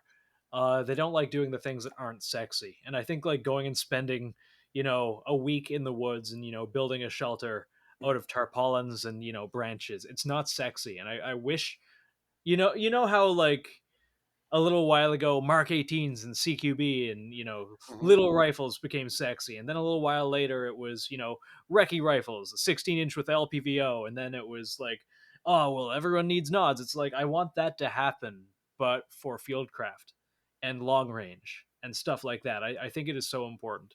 Well, going back even to the night vision, look how many people got the night vision, but they are lucky if they will spend a few minutes after the darkness, on a flat range, and they have the active aiming system, and they shoot, they kill paper. It's all awesome. But have you actually put the nuts and walk to even through the park Yeah, for an hour? Walk for the hour with the helmet on, walk with the backpack on, and just try to navigate through the woods. You don't need the sexy rifle or anything. Just walk and see what's happening. Try to get used to it. Try to get adjust to surrounding terrain. Try to understand what the depth perception or lack of it does to you when you're walking under the nuts, and things like this. I think we always focus, like you said, on the sexy things. We yeah, all want to be trigger pullers and door kickers, but it takes more than that at the end of the day, especially when you're fighting for your life, right? It, yeah, I'll throw my hat into the ring with that. I think another issue you see is guys look at like the final product of what they want to have or be or certain skill sets and they get yeah, overloaded. You could take something like navigation. Guys look at it and they said, I would never know how to do that. It's that learned helplessness playing into it. It's like, well, buy a compass, buy a map of your area. yeah, And first question is like, what do I get? So you yeah, solve that and they get it. It's like, cool. Figure out what the three types of north are. Cool. Figure out what your pace count is walking on flat asphalt. Now do that in different terrain. Get that average pace count. Hmm. And you just like it's guys look too much at the final product, that whole piece of cake, rather than just eating one piece at a yeah, time, just Absolutely. chipping away at it. a It's hundred percent. easy to overwhelm yourself with the tasks. Like I will go back to the long range shooting. Well, today I'm going to learn about the wind direction, right? So if I'm learning about the wind direction, I'm not worrying yet about the speed. I just want to know how to read where the wind is coming from, because this is crucial. And I'm going to dedicate my time to it. But if you're trying to package everything, well, I'm going to learn about the wind direction, wind speed, and then I'm going to do the range estimations, and you got 3 hours maybe at the range. Okay, good luck with that. Like you gotta put the plan into action and decide what you want to do. And go from there. Do not overwhelm. Baby steps, right? Someone said baby steps. Army has a good system, and I mean I hate it, and I think I love it at some points. But like before you will walk, you gotta learn how to crawl, and before you will run, you gotta learn how to walk. So we crawling, we walking, we running, Yeah, and that should be how you approach something. You don't go to the marathon right away, because you will die trying. yeah, Right, you maybe start with the first short sprints first, build up, and go from there. yeah. I think the military does a lot of things very poorly, but simplifying information so a bunch of dudes, fresh out of high school from buttfuck Alabama, and like What you eight, got against Alabama? nothing, nothing. Just joking. Love Absolutely, I Alabama. love Alabama, I love but Buffalo, Alabama. okay, let's change that. Like inner city, fucking Chicago. Uh-huh. Kids fresh out of high school can learn, more complicated processes easily, and the True. training is meant for the lowest common denominator, but it is made possible to internalize for people who have never even thought about any of this stuff before. And that is something that you're absolutely right. You take one bite of the pie every day. It's like how we eat the elephant, right? We Yeah. we cut out the piece by piece. You don't jump on the elephant and start tearing it apart. So, but that's something what I have seen too, how the people got discouraged, especially with the long range shooting, because as I said, it's hard to see those results right away, right? It's you're not going to see that improvement sometimes right away. It takes a moment for the people to see in a spotting scope even trace, like they, and then you see their eyes being wide open. So what? Oh, I can see bullets flying. What is it, Matrix? Yeah. But Well, it's important for keeping people motivated too. Like guys, true. not even just starting. The first step's obviously the hardest, but you look at what everyone else is doing and say, "Well, I'm not there," and it's like it doesn't matter where they're at. Focus on where you're at. Yeah. Get that small victory. Yeah. And Yeah. I the another thing is you will be learning the whole life. This is what, like, I hate when the people use that term guru. Well, I'm guru. Like, no, dude, you shouldn't say that. You will be learning your whole life, and I will be learning my whole life, and there's always a room for the improvement. When I hear someone saying, well, I know everything, I'm the best, i I run away from the people like that, because for me, that means that you got nothing to offer in Yeah. reality. You just get caught on, you hone few little skills, but like if you cannot expand your horizons and start to be better in all the different sections, then you're wasting my time. Yeah. I absolutely agree with that. It's going back to kind of the sexy skills. My mind jumps to a friend who's probably going to listen to this. And a couple weeks ago I'm talking to him and he's like, "Oh yeah, I'm buying a shotgun." Like, "Oh, you want a shotgun?" And I think that's cool. Buy a shotgun if you want one. Who cares? Good justification for having a shotgun is because I want one and because they're cool, and that's totally fine. But in this case, it's like, well, I really want it for breaching. Like, homeboy, what are you breaching? The fridge? You're like, Oh my God. I love where this is going. The ham sandwich and there's trembling. yeah, Yeah. it's like homie. Maybe a rucksack, maybe a map, maybe water purification, maybe like anything. Just like everyone imagines themselves to exactly what Reaper was saying there, just like being the end level, being this like cool soft com door kicker dude, and no one thinks about all the stages in between. And we're all guilty of it. I'm absolutely guilty of some of it, a lot of it even. But I think it's important to kind of humble yourself and go, like, hey, what's something that's just fucking miserable that I don't want to do, and then you go do that. Yeah. And it doesn't have to be a big thing. Yeah, You don't have to go for a whole week in the woods, right? yeah, Spend 2 nights in the woods. Go yeah, camping, right? Don't get eaten by bear, but go do camping. Try to see, okay, I suck at this, I suck at that. This is the also, for even for the sexy stuff. I try to tell people, okay, you like this plate carrier. I get it. You don't have access to the range 24/7, 365, but wear that plate carrier over the weekend through the whole Saturday. Walk with it in the house, yeah, okay? So you don't freak out your neighbors yeah, or whatever. But see, hey, is it itchy? How it sits with you? You put the camelback on it. How's that working now? Like, use the gear what you have, instead of constantly buying all the time something new. Use what you have, see where you have to improve, see what you have to change. If you're not yeah, going to carry that rifle on a sling for extended period of time, you don't know if that sling is good for you. You don't yeah. know if that sling is in the correct spot.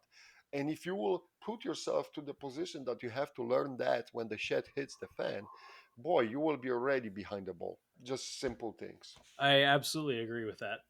So, Rob, do you like ARs or AKs? Which is better?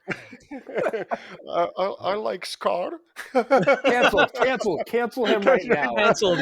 End him. Like, honestly, no bullshit, guys.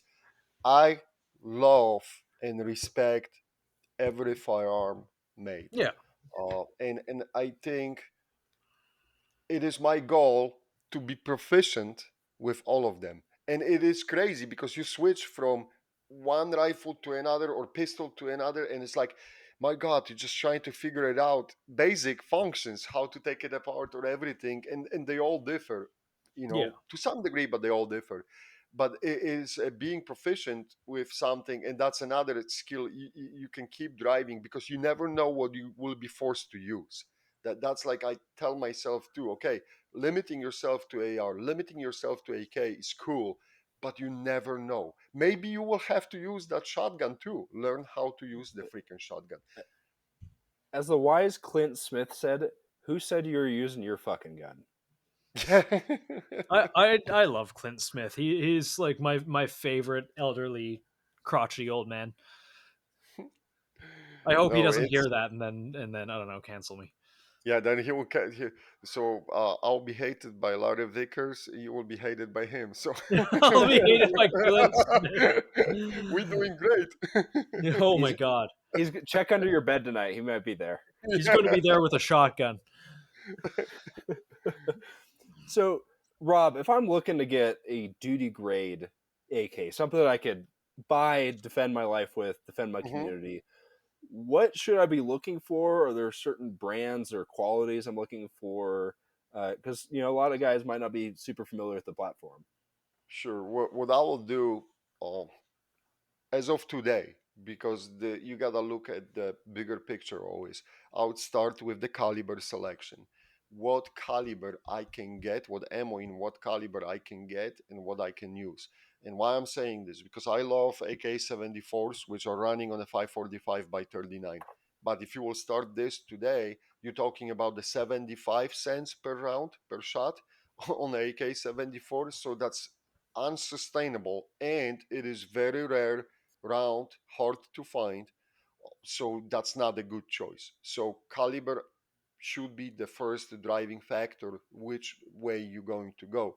So then we got two left, 556 by 45 or 223, and the 7.62 by 39, which is a traditional AK caliber. We know all the so-called AK-47s in it. Now the situation with 7.62 by 39 is much better in the United States than with 545 by 39. So definitely I will keep that option open. But also there is the right now on the market you can see tremendous sprinkle of the 556 by 45 AKs, and a lot of manufacturers are doing that. So both these are good choices to start with looking what you want. The next one I always look is when I'm advising the new people or without uh, a lot of rifles. I would say, well, make sure that for the money spent, you can always get some money back if you are pressed to sell that firearm later on, because you never know. I was pressed to sell some rifles, which I regret to this day, because I have to fund some other projects and get, videos, whatever. But you never know. So you always want to have something in exchange. So usually that will point you right away to the imports, because the imports will usually drive more money when you're selling or when you're buying. So from the imports, the on a budget you got the Zastava, WBP from Poland, Arsenal if you want to pony up more cash, or if you want to go really collectible, you got those Chinese AKs, but that will be a little bit unwise Oh, to buy the those. Type 56 and the Type 81. Yes, because exports in their exports, our imports were cut out. I think it was a Clinton who killed the Chinese imports coming out. So there's no new coming in. Is whatever we got. So their prices are absolutely outrageous. So right now you Yeah. gotta pay for a 56 like $3,000. So Yeah. again, that's not a good idea. It's not go. Don't go that way. But Yeah. like for the arsenals, even milled arsenals are right now, I think $1,700. So that's more manageable, right?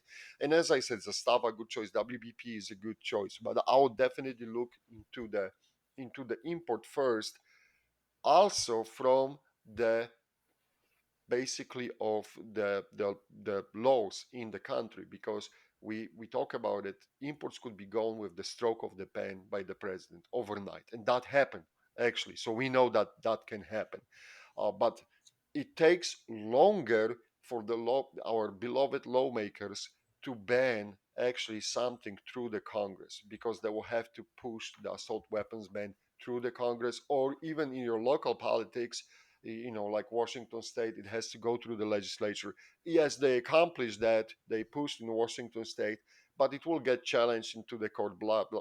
It's a long fight. It cannot happen overnight. So you can see that there's always will be a time to buy domestic production.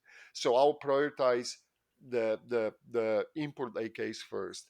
So from those Zastava, Arsenal, WPP, as I said, whatever will be good to start with, and it will get you going. And all these makers make now the AKs in both calibers, which are supported on the domestic market in the USA. So 556 by 45 and 7.62 by 39. And if you will be pressed and you will have to sell it, you will get some money back from it. That's like extreme simplification, but that's the route I would go with. Do you see domestic production of those Russian calibers expanding, or the Yes.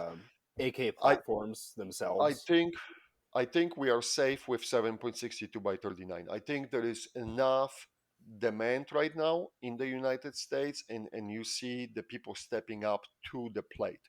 Now on a 545 by 39, that's a difficult decision. I think we will see more than right now. The Hornady was making Hornady Black. They had the 545 by 39.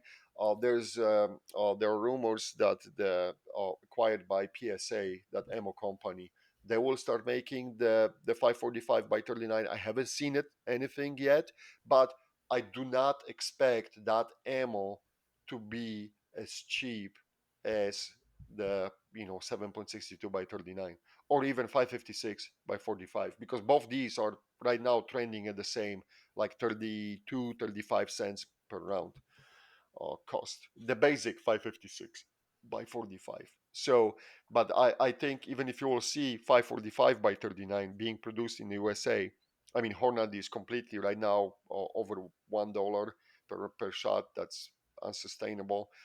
But even if that PSA factory will open up and they will start ponying up the ammo, I think it will be around 50-60 cents per shot, which is still expensive.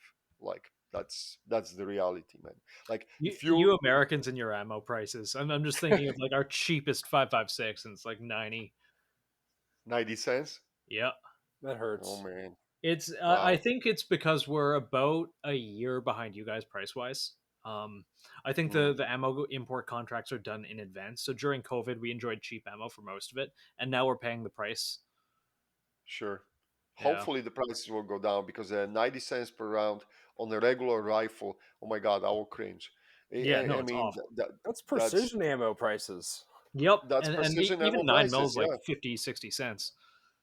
Well, Oh, look what the Norma did to the U.S. market. The Norma started expanding, and look how they drove down a little bit the precision ammo prices. And which in like I use their 6 millimeter Creedmoor ammo, and it's freaking fantastic. It's a single digits SD, and it shoots beautifully. So all it takes is that one manufacturer with the big muscle coming in, and they can drive prices down. But well, and here's the white pill too: is so many more people are getting into that, whether it's like AK platforms, different types of mhm, ammo, like precision ammo, stuff like that, or just buying your first rifle. Is it's going to drive more production and more companies to that, and therefore, over the long term, it's going to drive down the prices. So it should, in theory, within 10 years, be easier to find the 545 at cheap prices, find better domestic AKs, or just more of them, finding many more companies, looking. I mean, look at PSA looked and said, like, hey, people want 77 grain 556. But we could talk about whether it's reliable or not, but at the end of the day, someone did that. And I would anticipate that more and more companies are going to follow suit. I hope uh, so. abs- absolutely. Market drives the prices, right? And demand drives the prices. So, uh, we'll see. But it's a funny thing too. You said about the PSA, because look what the PSA did to the AR market. The people are looking at it. Whoa, the quality is not always there. But look what they did. They normalized the ARs and the AKs too. They brought them to the millions of people, and because of that, they are more popular right now, and it helps in the fight in the longer fight too. So I mean, there are good sides and bad sides of everything, right? But I think the credit is where they deserve credit for something. I'll definitely give them a credit that by driving the prices down, they brought those rifles to the millions of people. I wish the quality control would be better from time to time, but another Yeah. subject. But And that's kind of but like the PSA thing, driving prices down and kind of putting a rifle in every house. And I respect it. QC slips, and mhm. I wouldn't personally run, a budget rifle if I could help it. But I'm just glad that they do exist. Yeah, it's by normalizing something, we bringing more people to it. So Yeah. hey, With that and the AKs becoming more prolific in America, I personally would love your thoughts on this because I would anticipate that there would be kind of like the how Stop Mod program really revolutionized the AR and brought it into the mhm. modern era. I would expect that not only that, but the Ukrainian conflict. Do you think those two things of AKs becoming more prolific in America and the Ukrainian conflict push for more development on modernizing the AK platform? I think that was happening before the Ukrainian conflict. You could see that Russian Zenitko was becoming extremely popular. So the people wanted to start putting more and more things on the AKs. Then of course the sanctions happened and we lost some. But now the U.S. manufacturers are picking up the slack and they're filling up the void and the gap. And you will see that demand to put the optic, which starts driving almost everything on the AK rifle, right? That brings and opens the new avenues, what you can do with the rifle. Then the people are quickly realizing, hey, there's a lot of guys like me with the long arms that regular stock, wooden stock, which I love by the way, but it's not really good for the field use. I need something with collapsible stock on it because I have to quickly adjust the stock because sometimes I have to make a shot when I'm pressed against the, confined space, tight space, and I cannot use that standard lens stock. So I have to be flexible. So if someone is using the head, they quickly realizing, and it's not the blasphemy to put the collapsible stock on AK. It is the need because I may need that and I want my equipment to be ready for everything or at least as prepared as I can. It's not going to look as pretty as the first AKs manufactured all in wood and it's awesome. That's awesome. I love that. I love that too. I understand the people who have that um, how they call them, that mindset which they refuse the changes, right? So they just want to stay with classic. I love them, don't get me wrong, but like when we talking about the worst case scenarios and everything, I rather have the optic on it, I rather have collapsible stock, I rather have the way to attach the grip, sling, move it, put my laser on it, whatever, right? I should have those options on the rifle. I cannot restrict myself to the duct tape and the zip ties. I mean, I could, but at the end of the day, that's not going me. Someone is going to outdone me, and to die because you rely on the duct tape and the 550 cord, and some other guy had a key mat, not the key mat, but the M-lock, and he attached his accessories on the M-lock and was a little bit more repeatable than your duct tape and the 550 cord, right? And you got whacked from that. So who's laughing now? You're absolutely right. It's and when I see people shit on people who put a little bit of money in, and it's not a dichotomy. You can have good stuff and be a shithead. You can have bad stuff and be good. But the inverse of both of those are true. Good things will increase your capabilities if you know how to use them and you use them to its fullest potential. I remember, God, I put this thing out a while ago, and it was this dumb cartoon, and it was just like a guy with Gucci gear, and his target just looked like shit, just rounds all over it, and a bunch of people, not too many, thankfully, but enough to be annoying. Were like, "Oh, you're shitting on people with gear." It's like, dude, I have gear. Like, what are you fucking talking about? It's like, no, go out and use it. We're shitting on people who don't. Like if I see that you have a nice gun and it ain't scratched, I don't trust you. Period. Yeah. Actually, any Yeah. gun. Period. Like if it's Yeah. not banged up, Yeah. unless I'm like going to it's a look at your. collectible. If it's Yeah. a collectible, obviously, but like you have a fighting platform and it's not banged up, I Yeah. seriously question whether I should trust you or not. 100%. I'm going to look at your brass deflector first. Yep. It's as crazy as it sounds because you were talking about the Ukraine. Look, the people are clapping each other with the Mosins Yeah. there too. Yeah. 100%. It's I mean, that is all gear is great and everything, but you don't need super duper gear to make an impact. Yeah. yeah. You see guys who are like, well, there's thermals and they're like all this high tech equipment. I was like, yeah, there's also guys who are like sitting in the mud for 48 hours waiting to take a shot with a Yeah, friggin' Mosin. Like it is Yeah. yeah. that's a dichotomy right there. It's like you have this high tech stuff and you have just like trench warfare with like 70-year-old like AKs. Like But look what happened. Everyone was talking about the drones, and drones are hard in use. We can see the drones on the front lines there. But what happened too? You are back to the World War I, and the nasty, ugly trench warfare where the people are covered from toes to the nose in the mud, and they're killing each other, right? So. This goes back to all these things, like we think how the next warfare is going to look like, and then there is a reality check, and Yeah. we are going back to the basics. Yeah. It's mud, blood, and guts again. Yep. yeah. Well, you see guys trying to use technology to replace manpower. Yeah. Specifically, like I heard a bunch of the current snipers are talking about this. Like guys saying like, "Oh, we have a drone." It's like, yeah, well, your drone just blew up an entire family because you couldn't confirm with eyes on the ground. Yeah. Or guys looking to like again, like the thermals or nods to replacing fieldcraft Yeah. or just basic tactics. It's like you can't supplement the human mind with tech. Yeah. This. Like technology helps, it doesn't replace. Thank you for reminding me. This what happened on those last days in Afghanistan when we smoked those 7 kids, right? Through drone strike, Yeah. and they try to fabricate the story that this was some bomb maker and everything. Imagine now that you would have a sniper team who shot 7 kids on Yeah. purpose, right? One by one. Oh my God, the media would lose their shit. Yeah. It would Yeah. be 24/7 on TV, killers, the US Army sniper killers. And here they smoked those 2 kids. It was kind of justified. Yeah, we don't know. It's like, we'll pay them off, okay? And nothing happened. But like you said, if we'll have actual eyes on target, that strike would never be approved.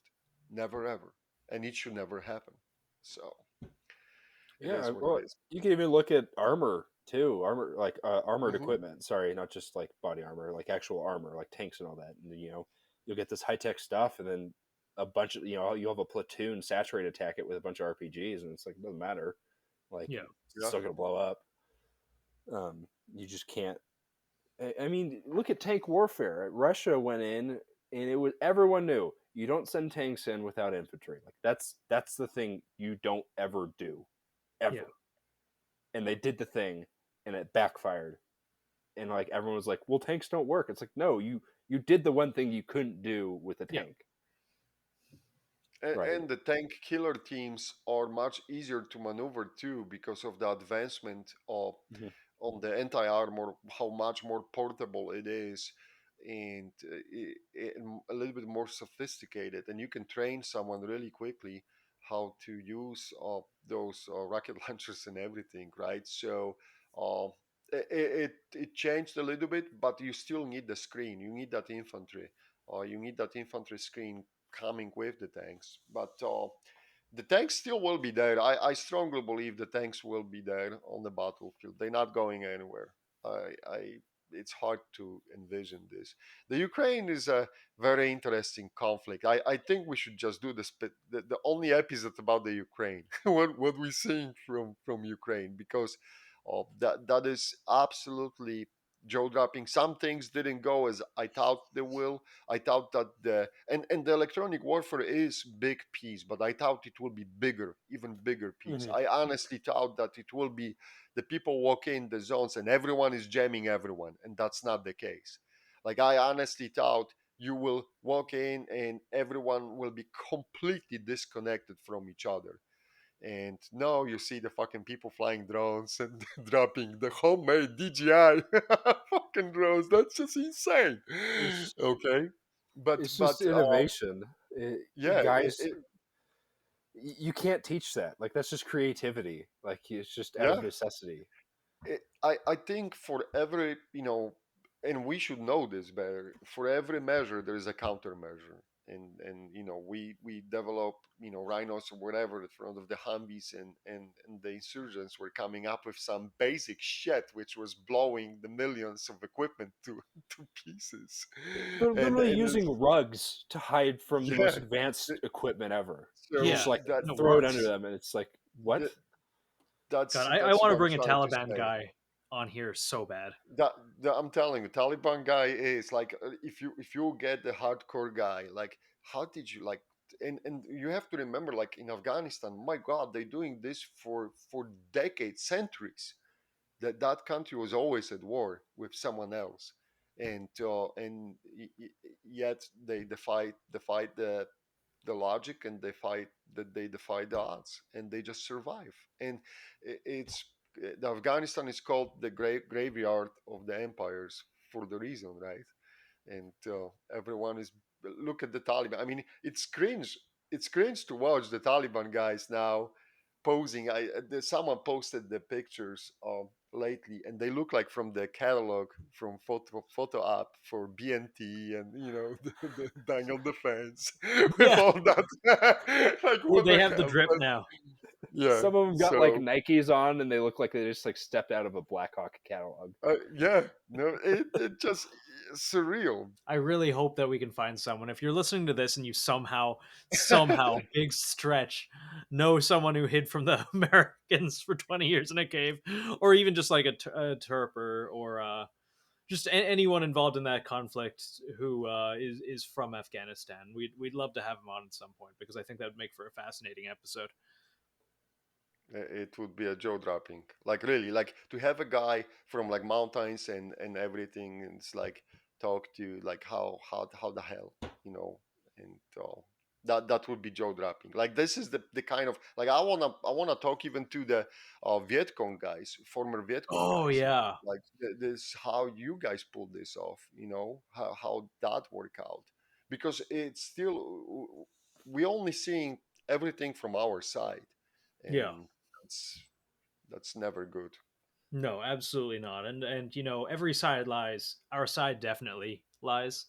Oh, That's what I appreciate about the writer John Poole, Yeah. especially like Phantom Soldier, because he wrote about like the Viet Cong and the Chinese during the Korean War from like what their perspective on what they did was, and it was mhm, fascinating. Like his that's a account of good Iwo Jima blew my mind. Like just something as simple as like a mortar hit our airfield and it magically hit the munitions factory. They just got lucky. It was like, no, actually they slipped a guy in there at night and then they launched a fake mortar attack and then they blew it up after, mm, so it looked like a mortar attack. It was Clever. like Yeah. what? That yeah. never would have crossed my Eh, mind. Yeah. all right, guys, I'll have to pick up here, okay? Oh, Before my don't wife worry about it. before my I was wife will about to snipe say me. we're coming up on our 2 hour mark. We're actually just over, so we should probably wrap this up. Thank you, both of you, so much for coming on. Thank you. Pleasure on my side. This was a great one. If you want to come on again and talk precision rifle or AK, you're more than welcome, both of you. Thank you for co-hosting, Reaper. Of course. Before we pack up here, any dad advice for us? I can go first. With Yeah. every action and word that comes out of your mouth, you are either making this world a better place or a worse place. So make your decisions and choose your words carefully. God, that was perfect. You're so fucking eloquent. Yeah. I would say never give up. As cliche it sounds, there are days where you look at everything and think the life sucks, but remember, there's somewhere in the forbanning that guy whose life sucks even more Yeah. in the tunnel. So, but There's someone never. who has to steal wheat to bake bread Yes, somewhere in the world. still wheat. Literally, there's always something else happening. And yes, we all got the bad days, but if you will just focus on the bad shit, the bad shit will continue to happen. So try to find that one good thing would happen in your day, even when it's everything is going bad, and focus on that. Channel that energy for the next morning. Hey, tomorrow is another day, right? Today was a tornado, but guess what? That storm has to end. I like that. That's also very good. For mine, guys, stop building your identities around inanimate objects, and Mm. don't buy shotguns and lie that it's for breaching. That's not a, stop doing that. Just buy the shotgun. I don't care. You're not breaching with it. Like, you're only fooling yourself. But yeah, like, stop pretending that your ego and self-worth is defined by your car, your gun, your interests. You're more than that. Stop putting yourself in a box. Also, get cookies from Waits Sweet Treats. WAITES_sweets_treats. She makes gun cookies. She is not a sponsor of this episode in any way, but I think she does listen. But they're freaking great. I like cookie, like, sugar's awful for you, but make this one exception because they're pretty cool. And she makes AK ones too. Very nice. I'll have to try it. All right. I recommend them. They're friggin' amazing. Okay, bye.